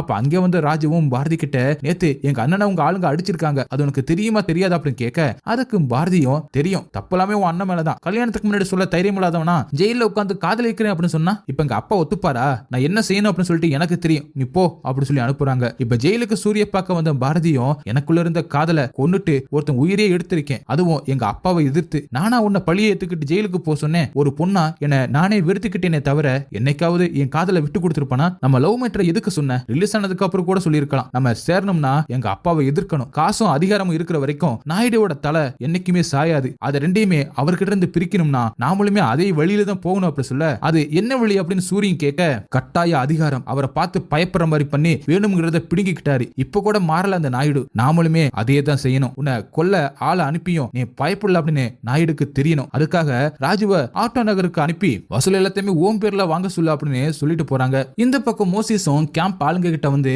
போத்தனா எல்லாரையுமே பிரிச்சு வேலை செய்ய சொல்லியிருக்காரு அப்படி சொல்லிட்டு போறான். அப்படி அடுத்த ஆட்டோ நகருக்கு வந்த ராஜுவும், இனிமே எங்க அண்ணன் கண்ட்ரோல்ல தான் இந்த ஏரியா அப்படி சொல்லிட்டு வசூல் பண்ண ஆரம்பிக்கிறான். அங்க பெத்தனாவும் இருக்க, அவர் சட்டையை பிடிச்சு காசு கொடுன்னு கேட்க, அவன் என்ன கோவத்துல இருந்தான்னு தெரியல, ராஜுவை போட்டு புரட்டி எடுத்துட்டு நடு ரோட்ல கிரசனை ஊத்தி அவனை எரிக்கிறான். அங்க கட் பண்ணி அம்மாசியும் வீட்டுல சோறு தின்னுக்கு இருக்கிற பெத்தனாவை ஏன் இப்படி பண்ண அப்படி திட்டி தீக்கிறாங்க. அதே நேரத்துல பாரதியும் ராஜுவை ஹாஸ்பிட்டல்ல சேர்த்து வைத்தியம் பார்த்துக்கிட்டு இருக்காங்க. அப்ப அங்க வந்த வருமாவும், யார் இப்படி பண்ணா அப்படின்னு சொல்லிட்டு வாக்குமூலம் கொடுன்னு சொல்ல, அதுக்கு பாரதியும், அவன் நல்லானதுக்கு அப்புறம் வந்து வாக்குமூலம் வாங்கிக்கங்க அப்படின்னு சொல்லி அனுப்புறாங்க. அடுத்த நாள் போர்ட்ல நாயுடுவும் சரக்கு ஏத்திக்கிட்டு இருக்கிறத மோசிஸும் பார்த்துட்டு எங்கேயோ ஓடுறான். இந்த பக்கம் வீரராஜுவும், சரக்கெல்லாம் ஏறினதுக்கு அப்புறம் மொத்தம் 3 மாவட்டம் கடக்கிறது உன்னோட பொறுப்பு, அடுத்த 3 மாவட்டம் என்னோட பொறுப்பு, அப்புறம் தங்கவேலு பார்த்துப்பா அப்படின்னு நாயுடு கிட்ட சொல்ல, உனக்கு ஏதாவது பிரச்சனை இருந்தா சொல்லிரு, மொத்த சரக்குமே நானே இறக்குறேன் அப்படின்னு நாயுடு சவால் விடுறாரு. அப்படியே இங்க மோசிஸும் போர்ட் ஆபீசரை திசை திருப்பி ஸ்டேஷனுக்கு கால் பண்ணி சிஎஸ்ஆர் கிட்ட பேசணும் அப்படி சொல்ல, ஸ்டேஷன் பிசியும் சார் வெளியில போயிருக்காரு அப்படி சொல்லிட்டு போன வைக்கிறாரு. இன்னொரு பக்கம் என்ஜிஓக்கு வந்த சக்கரபாணியும் பாரதி கிட்ட,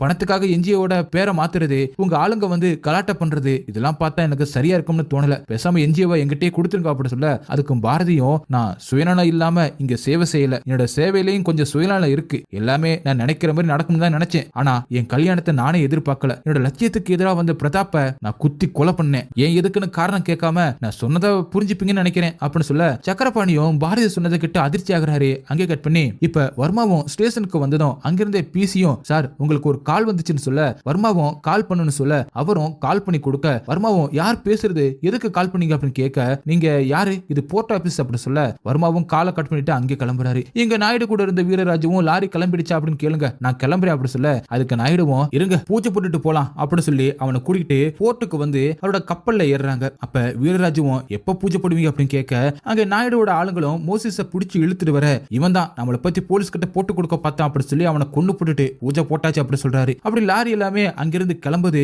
இத வர்ற வழியில வர்மாவும் பாத்துக்கிட்டு போர்ட்டுக்கு வந்து ஆபீசர் கிட்ட, இந்த நம்பர்ல இருந்து எனக்கு கால் வந்துச்சு அப்படி சொல்ல, ஆபீசரும், இங்க வேலை செய்யறவங்க எல்லாருமே இந்த போனை தான் யூஸ் பண்ணுவாங்க அப்படின்னு அவரும் சொல்றாரு. உடனே வர்மாவும், இங்க இருந்து போறது யாரோட லாரின்னு கேட்க, அதுக்கு ஆபீசரும், எல்லாமே நாயுடுவோட லாரி தான், எல்லாம் பாஸ்போர்ட் தான் வெளியில அனுப்பணும் அப்படின்னு அவரும் சொல்றாரு. அப்படியே வர்மாவும் நாயுடோட போர்ட்ல ஏறி மோசிஸோட ரத்தக்கரையை பாக்குறாரு. அப்படி நாயுடுவும் கோட்டையாவும் ஜக்கு கூட வந்துகிட்டு இருக்காங்க. அப்ப நாயுடுவும், ராஜு எப்படி இருக்கான் அப்படின்னு கேட்க, ஜக்குவும், உடம்பு ஃபுல்லாவே எரிஞ்சிருக்கு, ஒரு வார்த்தை கூட பேச முடியல அப்படின்னு சொல்றான். அடுத்ததா கோட்டையா கிட்ட சூரியோட நிலவரம் என்ன அப்படின்னு நாயுடுவும் கேட்க, அதுக்கு கோட்டையாவும் நம்ம அட்டாக் பண்ணதுக்கு அப்புறம் சூரி போத்தனா கூட கை கோர்த்து இருக்கான். சூரி சொன்னதுனாலதான் ராஜு வசூலுக்கு போனா. அவன் வெளியில வந்ததுக்கு அப்புறம் ஸ்கெட்ச் போட்டுக்கலாம் அப்படின்னு கோட்டையாவும் சொல்ல, நான் தப்பு பண்ணிட்டேன் அப்படி சொல்றியா, அது நானே சரி பண்றேன் அப்படின்னு நாயுடுவும் சொல்லிட்டு வண்டியை நேரா பெத்தனாவோட வீட்டுக்கு விட சொல்றான். நான் தப்பு பண்ணிட்டேன் அப்படி சொல்றியா, அதை நானே சரி பண்றேன் அப்படின்னு நாயுடுவும் சொல்லி வண்டியை நேரா பெத்தனாவோட வீட்டுக்கு விட சொல்றாரு. அதனால ஜக்குவும் விட நாயுடுவும் ஜக்கு கிட்ட பெத்தனாவை கூட்டிட்டு வா அப்படி சொல்ல, அவனும் போய் கூட்டிட்டு வந்து வண்டி கிட்ட வர நாயுடுவும் ஜக்குவை போக சொல்லிட்டு பெத்தனாவை வண்டியை எடுக்க சொல்றாரு. அப்படியே 3 பேரும் ராஜுவை எரிச்சு அந்த இடத்துக்கு வராங்க. அங்க வந்து உட்கார்ந்த நாயுடுவும் பெத்தனை கிட்ட, ராஜுவை எதுக்கு எரிச்ச, காசு தூக்கி போட்ட 4 சவத்துக்குள்ள எவன் வேணுமானாலும் வந்து மார்டர் பண்ணுவான், என்ன மாதிரி பெரிய மனுஷங்க ஆதரவு இருந்தா எவன் கூட வேணாலும் சண்டை போடுவான், ஆனா எந்த ஒரு சப்போர்ட்டும் இல்லாம இங்க 100கணக்கான பேரை பாத்துக்கிட்டு இருக்கும் போது உனக்கு பிடிக்கல அப்படிங்கிற ஒரே காரணத்துக்காக ஒருத்தனை நடு ரோட்ல போட்டு எரிச்சிருக்க, உன்னை பார்க்கும்போது 15 வருஷத்துக்கு முன்னாடி என்னையே பார்த்த மாதிரி இருக்கு, நீ பண்ண இந்த காரியத்துக்காக சில நாய்ங்க உன் வீட்டு வாசல்ல வந்து குறைக்கும், ஆனா நீ பயப்படாத, இன்னில இருந்து இந்த ஏரியா உனக்கு தான், இனிமே ஆட்டோ ஓட்டுறதை விட்டுட்டு ஜனங்களை ஒண்ணு சேர்க்கிற வழியை பாரு, இந்த நிமிஷத்துல இருந்து இந்த ஏரியாவுக்கு நீ தான் கவுன்சிலர் அப்படின்னு சொல்லிட்டு போறாரு. நம்ம நினைச்சது எல்லாமே நடக்க போகுது அப்படின்னு பெத்தனாவும் நினைச்சுக்கிட்டு 4 பேத்த கூட்டிட்டு வந்து ராஜுவை கொலை பண்ண வர, ஆனா அவனுக்கு முன்னாடியும் பாரதியும் அவனை தூக்கி ஸ்டேட்மெண்ட் வாங்குறாங்க. அந்த வாக்குமூலத்துல பிரதாப் மேல இருந்த கோபத்துல நான் தான் அவனை கொன்னேன், பிரதாப்போட ஆளுங்க என்ன தேடிக்கிட்டு இருக்காங்க, தயவு செஞ்சு நீ காப்பாத்துங்க அப்படின்னு அவனு சொல்றான். இது எல்லாமே பாரதியோட ஏற்பாடு தான். கொலைப்பள்ளியை ராஜு ஏத்துக்கிட்டதுனால சூரியும் ஜெயில இருந்து வெளியில வரான். வெளியில வந்த கையோட சூரியன் பெத்தனாவை அடிக்க போக ஊர் மக்களும் அவனை தடுத்து அனுப்புறாங்க. இதை பார்த்த அம்மாசியும் பெத்தனை கிட்ட, இதுக்கு மேல என்னால உன் கூட வாழவே முடியாது அப்படி சொல்லிட்டு அம்மா வீட்டுக்கு போறாங்க. இந்த விஷயம் எல்லாத்தையுமே சேகரும் நாயுடு அப்புறம் கோட்டையா கிட்ட சொல்றான், இதெல்லாம் நம்ம வியாபாரத்துக்கு தடங்களா இருக்கும், இப்ப என்ன பண்ணலாம் நாயுடு அப்படின்னு கோட்டையாவும் கேட்க, அதுக்கு நாயுடுவும் பெத்தனாவோட பேரை கவுன்சிலர் லிஸ்ட்ல சேரு, எதிர்ப்பே இல்லாம அவன் அந்த ஏரியாவுக்கு கவுன்சிலர் ஆகணும் அப்படின்னு சொல்லிட்டு போறாரு. அப்ப சேகரும் கோட்டையா கிட்ட, நான் ஜக்குக்கு வாக்கு கொடுத்திருக்கேனே, இவரு இப்ப திடீர்னு பெத்தனோட பேரை சேர்க்க சொல்றாரு அப்படி சொல்ல, அதுக்கு கோட்டையாவும் அவன் உருப்படியை என்ன பண்ணிருக்கான், நான் சொல்றதை மட்டும் செய் அப்படின்னு கோம சொல்லிட்டு போக சேகரும் உச்சக்கட்ட கோவத்துக்கு போறான். அதே நேரத்தில் பாரதியும் சூரி கிட்ட, நான் எவ்வளவு பாடுபட்டு இருக்கேன், நீ மட்டும் போய் எல்லாத்தையுமே கலைச்சிட்டு வர, உனக்கு ஒரு ஸ்டேட்டஸ் வர வரைக்கும் மூடிக்கிட்டு ஏதோ ஒரு மூலையில ஆட்டோ ஓட்டிக்கிட்டு இருந்த பெத்தனவ அண்ணனும் தம்பியும் சண்டை போட்டு ஹீரோ ஆக்கிட்டீங்க, எங்க அப்பாவை ஜெயிக்கிறதுக்கு கோவம் மட்டும் இருந்தா பத்தாது, அவர் யோசிக்கிறதுக்கு ஒரு படி முன்னாடி நம்ம யோசிக்கணும், உன் தம்பிக்கு எதுவும் ஆகாது, நம்ம 2 பேருமே சீக்கிரமா கல்யாணம் பண்ணிக்கலாம், நான் சொல்றத மட்டும் கேட்டா போதும், நானே எல்லாத்தையுமே பாத்துக்கிறேன் அப்படி சொல்றாங்க. இவங்க பேசுறத கோட்டையாவும் கேட்டுட்டு கோவமா போக அங்கே கட் பண்ணி, இப்ப தங்கவேலும் வீரராஜுக்கு கால் பண்ணி, என் சரக்கு எங்கிட்ட வந்துருச்சு, உன் கமிஷன் வந்து சேரும் அப்படி சொல்லிட்டு போன வைக்கிறான். இப்ப நாயுடுவோட ஷேர் அவர்கிட்ட வந்து சேர, அதை பார்த்த நாயுடுவும் கோட்டையாவும் செம்மையா சந்தோஷப்படுறாங்க. அந்த நேரத்தில் நாயுடுவும், இந்த போர்ட்டுக்கு உன்னை பாஸ் ஆக்கிட்டா அப்படின்னு கேட்க, அதுக்கு கோட்டையாவும், 100 வாடகைக்கு என் வீட்டுக்கு வந்து சேர்ந்தேன், என் பொண்டாட்டி போனதுக்கு அப்புறம் என்னை விட்டு நீ போகாம கோடீஸ்வரனை ஆக்குன, அதுவே எனக்கு போதும் அப்படி சொல்லிட்டு கீழே வரான். அப்ப அங்க பாரதியும் வர, உங்க அப்பனை பத்தி எனக்கு நல்லா தெரியும், ஒருத்தனை புடிச்சிட்டா உயிரே கொடுப்பானா இல்லையான்னு எனக்கு தெரியாது, ஆனா பிடிக்கலடா கண்டிப்பா உயிரை எடுத்துருவான், நீ தப்பு பண்ற பாரதி, பைத்தியம் பிடிச்ச நாய்களை கூட வச்சுக்கிட்டு மதம் பிடிச்ச யானையை அழிக்க பாக்குற, நாயுடு கிட்ட உன் காதலை பத்தி மட்டும் தான் சொல்லியிருக்கேன், எனக்கு மட்டும் கோவம் வந்துச்சு, எல்லா உண்மையும் நாயுடு கிட்ட சொல்லிடுவேன் அப்படி சொல்லி மிரட்டிட்டு போக பாரதியும் அமைதியா நிக்கிறாங்க. அங்கே கட் பண்ணி அன்னைக்கு நைட்டு கோட்டையாவும் தூங்கிக்கிட்டு இருக்கும் போது அவன் தலையில யாரோ தலகணியை வச்சு சாகடிக்கிறாங்க. அடுத்த நான் கோட்டையோட உடம்பு வீட்டுக்கு வெளியில வச்சிருக்காங்க. ஊர் ஜனங்களும் அதை பார்க்க வராங்க. அப்ப நாயுடுவும் கோட்டையோட கையை பிடிச்சு, அடுத்த ஜென்மம்னு ஒண்ணு இருந்தா நீ நாயுடுவா பிறக்கணும், நான் கோட்டையை நான் பிறந்து நாட்டை ஆளணும் அப்படி சொல்றாரு. அதை கேட்ட சேகரும் அங்கிருந்த பாரதியை பார்க்க, பாரதியும் வில்லத்தனமா அவனை பார்க்க, அப்படி நைட்டு நடந்ததை காட்டுறாங்க. கோட்டையனும் பாரதியை வான் பண்ணிட்டு போனதுக்கு அப்புறம் பாரதியும் சேகரை பார்த்து, வாய்ப்புக்காக காத்துக்கிட்டு இருந்தா நமக்கு வயசாகிடும் சேகர், நம்ம காண்ற கனவுக்கும் செய்யற வேலைக்கும் அர்த்தம் இல்லாம போயிடும் அப்படி சொல்லிட்டு அவன் நெஞ்சில சாஞ்சு, இதுதான் சரியான நேரம், உன் கூட நான் இருக்கேன் சேகர், கோட்டையனை முடிச்சிரு அப்படி சொல்ல, அவனும் நைட்டு தலாகனியை வச்சு கோட்டையனை சாகடிக்கிறான். அங்கே கட் பண்ணி இப்ப பெத்தனாவும் அம்மாசியை சமாதானப்படுத்தி வீட்டுக்கு கூட்டிட்டு வரான். அதே நேரத்துல சாவு வீட்டுல நாயுடுவும் சேகர் கிட்ட, உங்க அப்பா எனக்கு அண்ணன் மாதிரி, அண்ணன் பிள்ளைய என் புள்ள மாதிரி பாத்துக்கிறது தான் அவருக்கு நான் கொடுக்கிற பரிசு, வரப்போற எலெக்ஷன்ல இந்த விசாகப்பட்டினத்துக்கு உன்னை மேயர் ஆக்குறேன், 2 வருஷம் முடியறதுக்குள்ள உன்னை எம்எல்ஏவா மாத்துறேன், உன் அப்பா இந்த நாயுடுவை தெய்வமா நினைச்சு சேவை செஞ்சாரு, நீ என்ன செய்ய போற அப்படின்னு கேட்க, தப்புன்னு சேகரும் நாயுடுவோட காலில் விழுந்து உங்க அடிமையா இருப்பேன் அப்படி சொல்ல, அவரும் ஒரு விஷயத்தை மட்டும் ஞாபகம் வச்சுக்க, நீ எதுல இறங்கினாலும் ஆம்பளைங்களை மட்டுமே நம்பி இறங்கு, உங்க அப்பாவும் நானும் இத்தனை வருஷமா இதைத்தான் செஞ்சோம், அதுதான் எங்க பலம் அப்படின்னு சொல்றாரு. அடுத்து சில கோட்டையோட பாடிக்கு கொல்லி வச்சுட்டு சேகரும் பாரதியை பார்த்து, நாயுடு இப்படி மாறுவார்னு நினைச்சு கூட பார்க்கல அப்படி சொல்ல, அதுக்கும் பாரதியும், நாயுடு சொன்னதை நீ கண்மூடித்தனமா நம்பாத அப்படி சொல்ல, இத்தனை நாளா நான் உனக்கு சப்போர்ட் பண்ணதுக்கும் நீ எனக்கு சப்போர்ட் பண்ணதுக்கும் நன்றி, இப்ப நாயுடு என்ன அவரோட வாரிசா பாக்குறாரு, உங்க அப்பாவோட அரசியலையும் பிசினஸ் ரெண்டையுமே நான் பாத்துக்கிறேன், நீ மகாராணி மாதிரி வீட்டுல உட்கார்ந்து எல்லாத்தையுமே அனுபவி அப்படி சொல்றான். அங்கே கட் பண்ணி அன்னைக்கு நேற்று திவாகரனும் நாயுடு கிட்ட, கோட்டையனும் செத்துட்டான், சூரி ராஜு 2 பேருமே வெளியில போயிட்டாங்க, சேகர அரசியல தள்ளிட்டீங்க, மிச்சம் இருக்கிறது நான் மட்டும்தான், என் கமிஷன் விஷயத்துல மட்டும் கொஞ்சம் யோசிங்க அப்படி சொல்ல, அதுக்கு நாயுடுவும், முதல்ல வேலை முடியட்டும் அப்புறமா பாத்துக்கலாம் அப்படி சொல்றாரு. அந்த தங்கவேலோட சரக்கு போட்டு 2வது பொண்டாட்டி மாதிரி இங்கேயே செட்டில் ஆகிருக்கு, திருவிழா முடிஞ்சதும் அதை ஒழிச்சு கட்டணும் அப்படின்னு திவாகரன் சொல்ல, அதுக்கு நாயுடுவும் திருவிழா முடிஞ்சதும் இல்ல திருவிழா அன்னைக்கு தான் சரக்கு வெளியில போகணும், நாளைக்கு வீரராஜு லாரியை அனுப்புவான், நைட்டே லோட் பண்ணி அடுத்த நாள் 3 வெளியில 30 லாரி போய் ஆகணும் அப்படின்னு சொல்றாரு. அங்கே கட் பண்ணி இப்ப சூரியம் பாரதியை பார்க்க வந்திருக்கான். அப்ப சூரியம் உன் கல்யாணத்தை அன்னைக்கே உங்க அப்பனையும் போட்டுட்டு பிரதாப்ப போடதான் நினைச்சேன், ஆனா நீயே கொன்னு நல்ல காரியம் பண்ணிட்ட, மிச்சம் இருக்கிறது நாயுடு மட்டும்தான் அப்படி சொல்ல அதுக்கு பாரதியும் ஒரு மனுஷனோட பலத்தை குறைக்க அவனை கொல்லணும் அப்படின்னு அவசியம் இல்ல அப்படின்னு சொல்லிட்டு ஒரு பிளாஷ்பேக்கு போறாங்க. சின்ன வயசுல பாரதியும் நாயுடுவை கொல்றதுக்காக சோத்துல விஷத்தை கலந்திருக்காங்க. அதை பார்த்த பாட்டிமாவும் எனக்கு அந்த பாவியை கொல்லணும் தான் கோவமா இருக்கு, நம்மளால என்ன பண்ண முடியும், உனக்காக தான் நான் எல்லாத்தையுமே சகிச்சுக்கிட்டு இருக்கேன், இப்ப நீ அவனை கொண்டுட்டா அவன் மேல கோவத்துல இருக்கிற அவனோட விரோதிங்க உன்னை அடைய முயற்சி பண்ணுவாங்க, ஒரு மனுஷனோட பலத்தை பறிக்க அவனை கொல்லணும்னு அவசியம் இல்ல, சாகணும்னு எண்ணத்தை அவனுக்குள்ள விதைச்சிட்டா போதும் அப்படின்னு சொல்றாங்க. இப்ப லைவ்ல அந்த விஷயத்தை பாரதியும் சூரிய கிட்ட சொல்றாங்க. அங்கே கட் பண்ணி இப்ப சூரியம் திவாகரனோட ட்ரக் டிரான்ஸ்போர்ட்டுக்கு வந்து திவாகரனை பார்த்து நான் புதுசா ட்ரக் கம்பெனி ஆரம்பிக்க போறேன், அதுக்கு நீ தான் உதவணும், விசாகப்பட்டினத்துல இருந்து சரக்கு வெளியில போகணும்னா என் லாரியை தான் யூஸ் பண்ணணும் அப்படி சொல்ல அதுக்கு திவாகரனும் நீயும் உன் தம்பியும் தப்பு பண்ணிட்டு அப்படி சொல்லிட்டு நாயுடோட காலில் விழுங்க எல்லாமே சரியாடா அப்படி சொல்ல அதை காதல கூட வாங்கிக்காம சூரியன் கிளம்புறான். இன்னொரு பக்கம் கவுன்சிலர் லிஸ்ட்ல தான் பேர் வரும் அப்படின்னு சொல்லிட்டு பெத்தனாவும் சந்தோஷமா குடும்பத்தை கூட்டிக்கிட்டு கம்யூனிட்டி ஹாலுக்கு வரான். ஆனா சேகர் பெத்தனோட பேரை பிடிக்காம பெத்தனா நிக்க வேண்டிய இடத்துல ஜக்குவை நிக்க வைக்கிறான். அதை பார்த்த பெத்தனாவும் நாயுடு தான் எனக்கு வாக்கு கொடுத்துட்டாரு அப்படின்னு சண்டைக்கு போக அதே நாயுடு தான் இந்த லிஸ்டையுமே கொடுத்து அனுப்பியிருக்காரு அப்படின்னு சேகரும் அந்த லிஸ்ட்டை கட்டிட்டு அங்கிருந்து கிளம்புறான். அப்ப அங்கே வந்து ஜக்குவும் ஒரு நாள் நாயுடு கூட கார்ல போனதுமே உனக்கு கவுன்சிலராக ஆசை வந்துருச்சு அப்படின்னு அசிங்கப்படுத்திட்டு போறான். பெத்தனாவும் அதே கோத்துல சரக்க போட்டுட்டு நேரா நாயுடோட வீட்டுக்கு வந்து தகராறு பண்ணவும் சேகரோட ஆளுங்களும் அவனை அடிச்சு துரத்துறாங்க. அங்கே கட் பண்ணி இப்போ ஒரு குரூப் சின்ன அப்புறம் அம்மாசி தூங்கிக்கிட்டு இருக்கும்போது அவங்க வீட்டுக்கு தீ வைக்கிறது உள்ள அம்மாசியும் மாட்டிக்கிறாங்க. வெளியில அவங்களை அடிக்க சின்னாவும் போக ஒருத்தன் இரும்பு கம்பியால அவன் மண்டையில அடிக்க சின்ன அப்படி கீழே விழுந்து செத்து போறான். அடுத்த நாள் விடியவும் ஆரம்பிக்குது. நாயுடோட 3 லாரியும் சரக்கு ஏத்திட்டு வரும்போது அதை வர்மாவும் பிடிக்கிறாரு. இன்னொரு பக்கம் காலையில பெத்தனாவும் வீட்டுக்கு வரும்போது அங்கே சின்ன செத்து கிடக்குறான். அம்மாசியை பக்கத்துல இருந்தவங்க காப்பாத்திட்டாங்க போல, அதனால அவங்களும் சின்னவை தூக்கி வச்சுக்கிட்டு அழுதுகிட்டு இருக்காங்க. அவங்க 2 பேரை பார்த்த பெத்தனாவும் உடஞ்சி போறான். இன்னொரு பக்கம் திவாகரனுக்கு 3 லாரியை பிடிச்சிட்டாங்க அப்படின்னு தகவல் கிடைக்க அவனும் அப்ப மத்த லாரியெல்லாம் எங்க போச்சு அப்படின்னு குழம்பி போறான். இந்த தகவலை அவனும் வீரராஜு அப்புறம் நாயுடுவுக்கு சொல்ல அவங்களும் அதை கேட்டு கடுப்பாகிறாங்க. அதே நேரத்துல வருமாவும் அந்த லாரியில இருக்க அந்த சரக்க மீடியாவுக்கு காட்ட அவங்களும் போட்டோ எடுத்துக்கிட்டு இருக்காங்க. அப்பதான் இங்க அம்மாசியும் பெத்தனா கிட்ட அவன் ஒரு தடவை கூட என்ன அண்ணின்னு கூப்பிட்டது இல்ல, அம்மாசி அம்மாசி அப்படின்னு பேரை சொல்லி தான் கூப்பிடுவான், நானும் அவன் அம்மான அர்த்தத்துல தான் கூப்பிடுறான் அப்படின்னு நினைச்சேன், சந்தோஷப்பட்டேன். இப்ப என் குழந்தைய சாகடிச்சிட்டீங்க, இத்தனை நாள் வர யார் யாருக்கோ சண்டை போட்ட, இன்னைக்கு எனக்காக சண்டை போடு, என் பிள்ளைய கொண்டவங்களை கொன்னு அந்த ரத்தத்தை கழுவிட்டு அப்புறமா வீட்டுக்கு வா அப்படி சொல்றாங்க. இந்த பக்கம் வழக்கம் போல ஒரு போட்ல திவாகரனை கத்தி முனையில நிப்பாட்டி வச்சு உண்மையை சொல்லி அந்த லாரியில எங்க போச்சு அப்படின்னு கேட்க உண்மையை தான் சொல்றேன், எனக்கு அந்த லாரியை பத்தி எதுவுமே தெரியாது, 3 லாரியை மட்டும் வர்மா சீஸ் பண்ணி கலெக்டர் ஆபீஸ்ல வச்சிருக்காரு அப்படின்னு திவாகரனை சொல்ல கூட இருந்த கமிஷனரும் கலெக்டர் ஊர்ல இல்ல, நம்ம போன அந்த லாரி எடுத்துட்டு வந்துடலாம் அப்படி சொல்ல அப்ப மீதி இருக்கிற லாரியில எங்க போச்சு அப்படின்னு நாயுடும் கோவப்படுறாரு. அப்பதான் திவாகரனும் காசு கொடுத்தா மட்டும் எல்லா வேலையும் நடந்துருமா, பின்னாடி குனிய வச்சு குத்துறதுலாம் நாயுடுக்கு தெரியாது, நாயுடோட பொண்ணு வீட்டு வேலைக்காரனை லவ் பண்ணிருக்கா, அவன் நேத்து என்கிட்ட வந்து டீல் பேசுறான், தப்பு யார் மேல, அவன் மேலையா இல்ல இவர் பொண்ணு மேலையா இல்ல கண்ட்ரோல் பண்ண தெரியாத நாயுடு மேலையா, லாரிலாம் இன்னைக்கு இல்லைன்னா நாளைக்கு கிடைக்கும், முதல்ல வீட்டு பொம்பளைங்களை கண்ட்ரோல வச்சுக்கணும், இல்லைன்னா அவங்க கையில போட்டுக்கிற வலையில கலட்டி நாளைக்கு நாயுடு போட்டுக்கணும் அப்படின்னு திவாகரன் சொல்ல யோசிக்காம நாயுடும் அவனை கத்தியால குத்திட்டு என் பழத்தை பத்தி பேசு, என் பழவினத்தை பத்தி பேசு, ஆனா என் அறிவை பத்தி பேசாத அப்படி சொல்லிட்டு கமிஷனரை பார்த்து 1/2 மணி நேரம் இவனை இங்கேயே விடுங்க, மூச்சு இருந்தா மட்டும் ஹாஸ்பிட்டலுக்கு கூட்டிட்டு போங்க, இல்லனா இங்கே தூக்கி மீனுக்கு போட்டுருங்க அப்படி சொல்லிட்டு கரைக்கு வர அந்த நேரத்துல அவரோட அல்ல கை பணத்துக்காக நிறைய தப்பு பண்ணிட்டு அப்படி சொல்லிட்டு அவர்கிட்ட எதைய சொல்ல அவரும் அதை கேட்டு கடுப்பாகிறாரு. இந்த பக்கம் சேகரும் ஜக்கு கிட்ட நாயுடு திருவிழாக்கு வந்து பார்த்தா அசந்து போகணும், அப்படி ரெடி பண்ணணும் அப்படி சொல்லிக்கிட்டு இருக்கான். அங்கே கட் பண்ணி இப்ப நாயுடு இருக்கிற அந்த இடத்துக்கு பெத்தனாவும் வர அவனை பார்த்த நாயுடுவும் நம்ம அப்புறமா பேசிக்கலாம் அப்படி சொல்ல பெத்தனாவும் கையில வச்சிருந்த கத்தியை வச்சு நாயுடுவை குத்துறான். அவரும் அவன் கூட சண்டை போட்டு அவனை கத்தியால குத்த பெத்தனா பக்கத்துல இருந்த நங்குரத்தை எடுத்து நாயுடோட வயிற்றுல குத்த அவரும் சரிஞ்சு விழுகிறாரு. இந்த விஷயம் சேகருக்கு தெரிய வர அவனும் அங்க ஓடுறான். இது எல்லாத்தையுமே சாமி கும்பிட வந்த பாரதியும் கேஷுவலா பாத்துக்கிட்டு இருக்காங்க. அதே நேரத்துல தங்கவேலும் வீரராஜுக்கு கால் பண்ணி அந்த 30 லாரி எங்கிட்ட வந்து சேரணும் அப்படின்னு கத்திக்கிட்டு இருக்காரு. அடுத்த நாள் பெத்தனாவோட உடம்ப அம்மாசியும் மார்ச்சில இருந்து வாங்குறாங்க.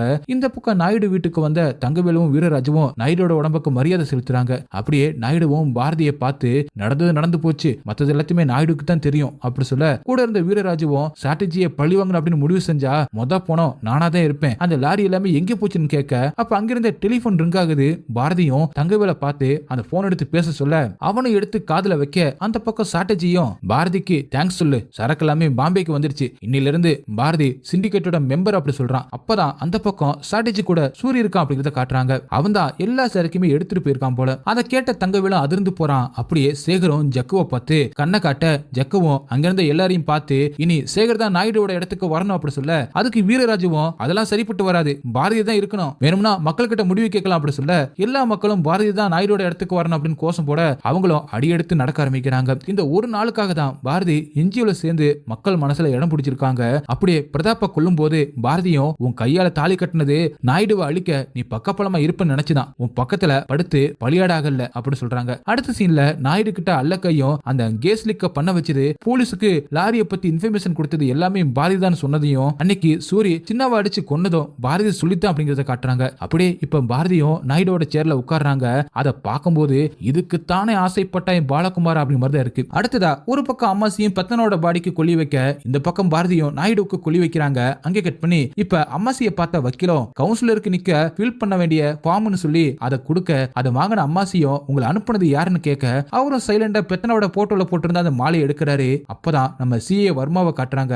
அவரும் ஒரு தனி ரூம்ல பெத்தனை வச்சு ட்ரீட்மெண்ட் கொடுத்துக்கிட்டு இருக்காரு. அன்னைக்கு நாயுடு செத்ததுக்கு அப்புறம் அங்க வந்த வர்மாவும் உயிருக்கு போராடிக்கிட்டு இருந்த பெத்தனவை காப்பாத்திட்டு அவருக்கு பதிலா ஒரு பாடியை போட்டுட்டு போயிருக்காரு. இப்ப வர்மா பெத்தனா கிட்ட சின்னாவோட சாவுக்கு காரணம் நாயுடு இல்ல பாரதி அப்படி சொல்ல, இந்த பக்கம் வக்கீல் மாலையை எடுத்ததை பார்த்து அம்மாசியும் சிரிக்க ஆரம்பிக்கிறாங்க. அப்படியே அடுத்த நாள் வர்மாவும் சின்னாராவ், அதாவது நாயுடு ஆரம்பத்துல கொண்டாந்து சின்னாரோட போட்டோ வச்சு ஐயர் மூலமா திதி கொடுக்கிறாரு. அப்பதான் நமக்கு வர்மா சின்னாராவோட பையன் அப்படின்னு புரிய வருது. அவரு நாயுடுவை பழி வாங்குறதுக்காக தான் இது எல்லாத்தையுமே பண்ணிருக்காரு. இப்ப அவருக்கும் பாரதிக்கும் இடையில தான் போட்டி அப்படின்னு காட்டி இந்த சீரிஸை முடிக்கிறாங்க. ஓகே गाइस, இந்த சீரிஸ் உங்களுக்கு எந்த அளவுக்கு பிடிச்சிருந்துச்சு அப்படி சொல்லிட்டு கமெண்ட்ல சொல்லுங்க. உங்களுக்கு இந்த வீடியோ பிடிச்சிருந்துச்சுன்னா உடனே ஒரு லைக் தட்டி விட்டுட்டு மறந்துடாம உங்க ஃப்ரெண்ட்ஸ்க்கு ஷேர் பண்ணுங்க. அப்படி நம்ம சேனல் சப்ஸ்கிரைப் பண்ண மறந்துடாதீங்க. நெக்ஸ்ட் வீடியோல மீட் பண்ணலாம். By guys.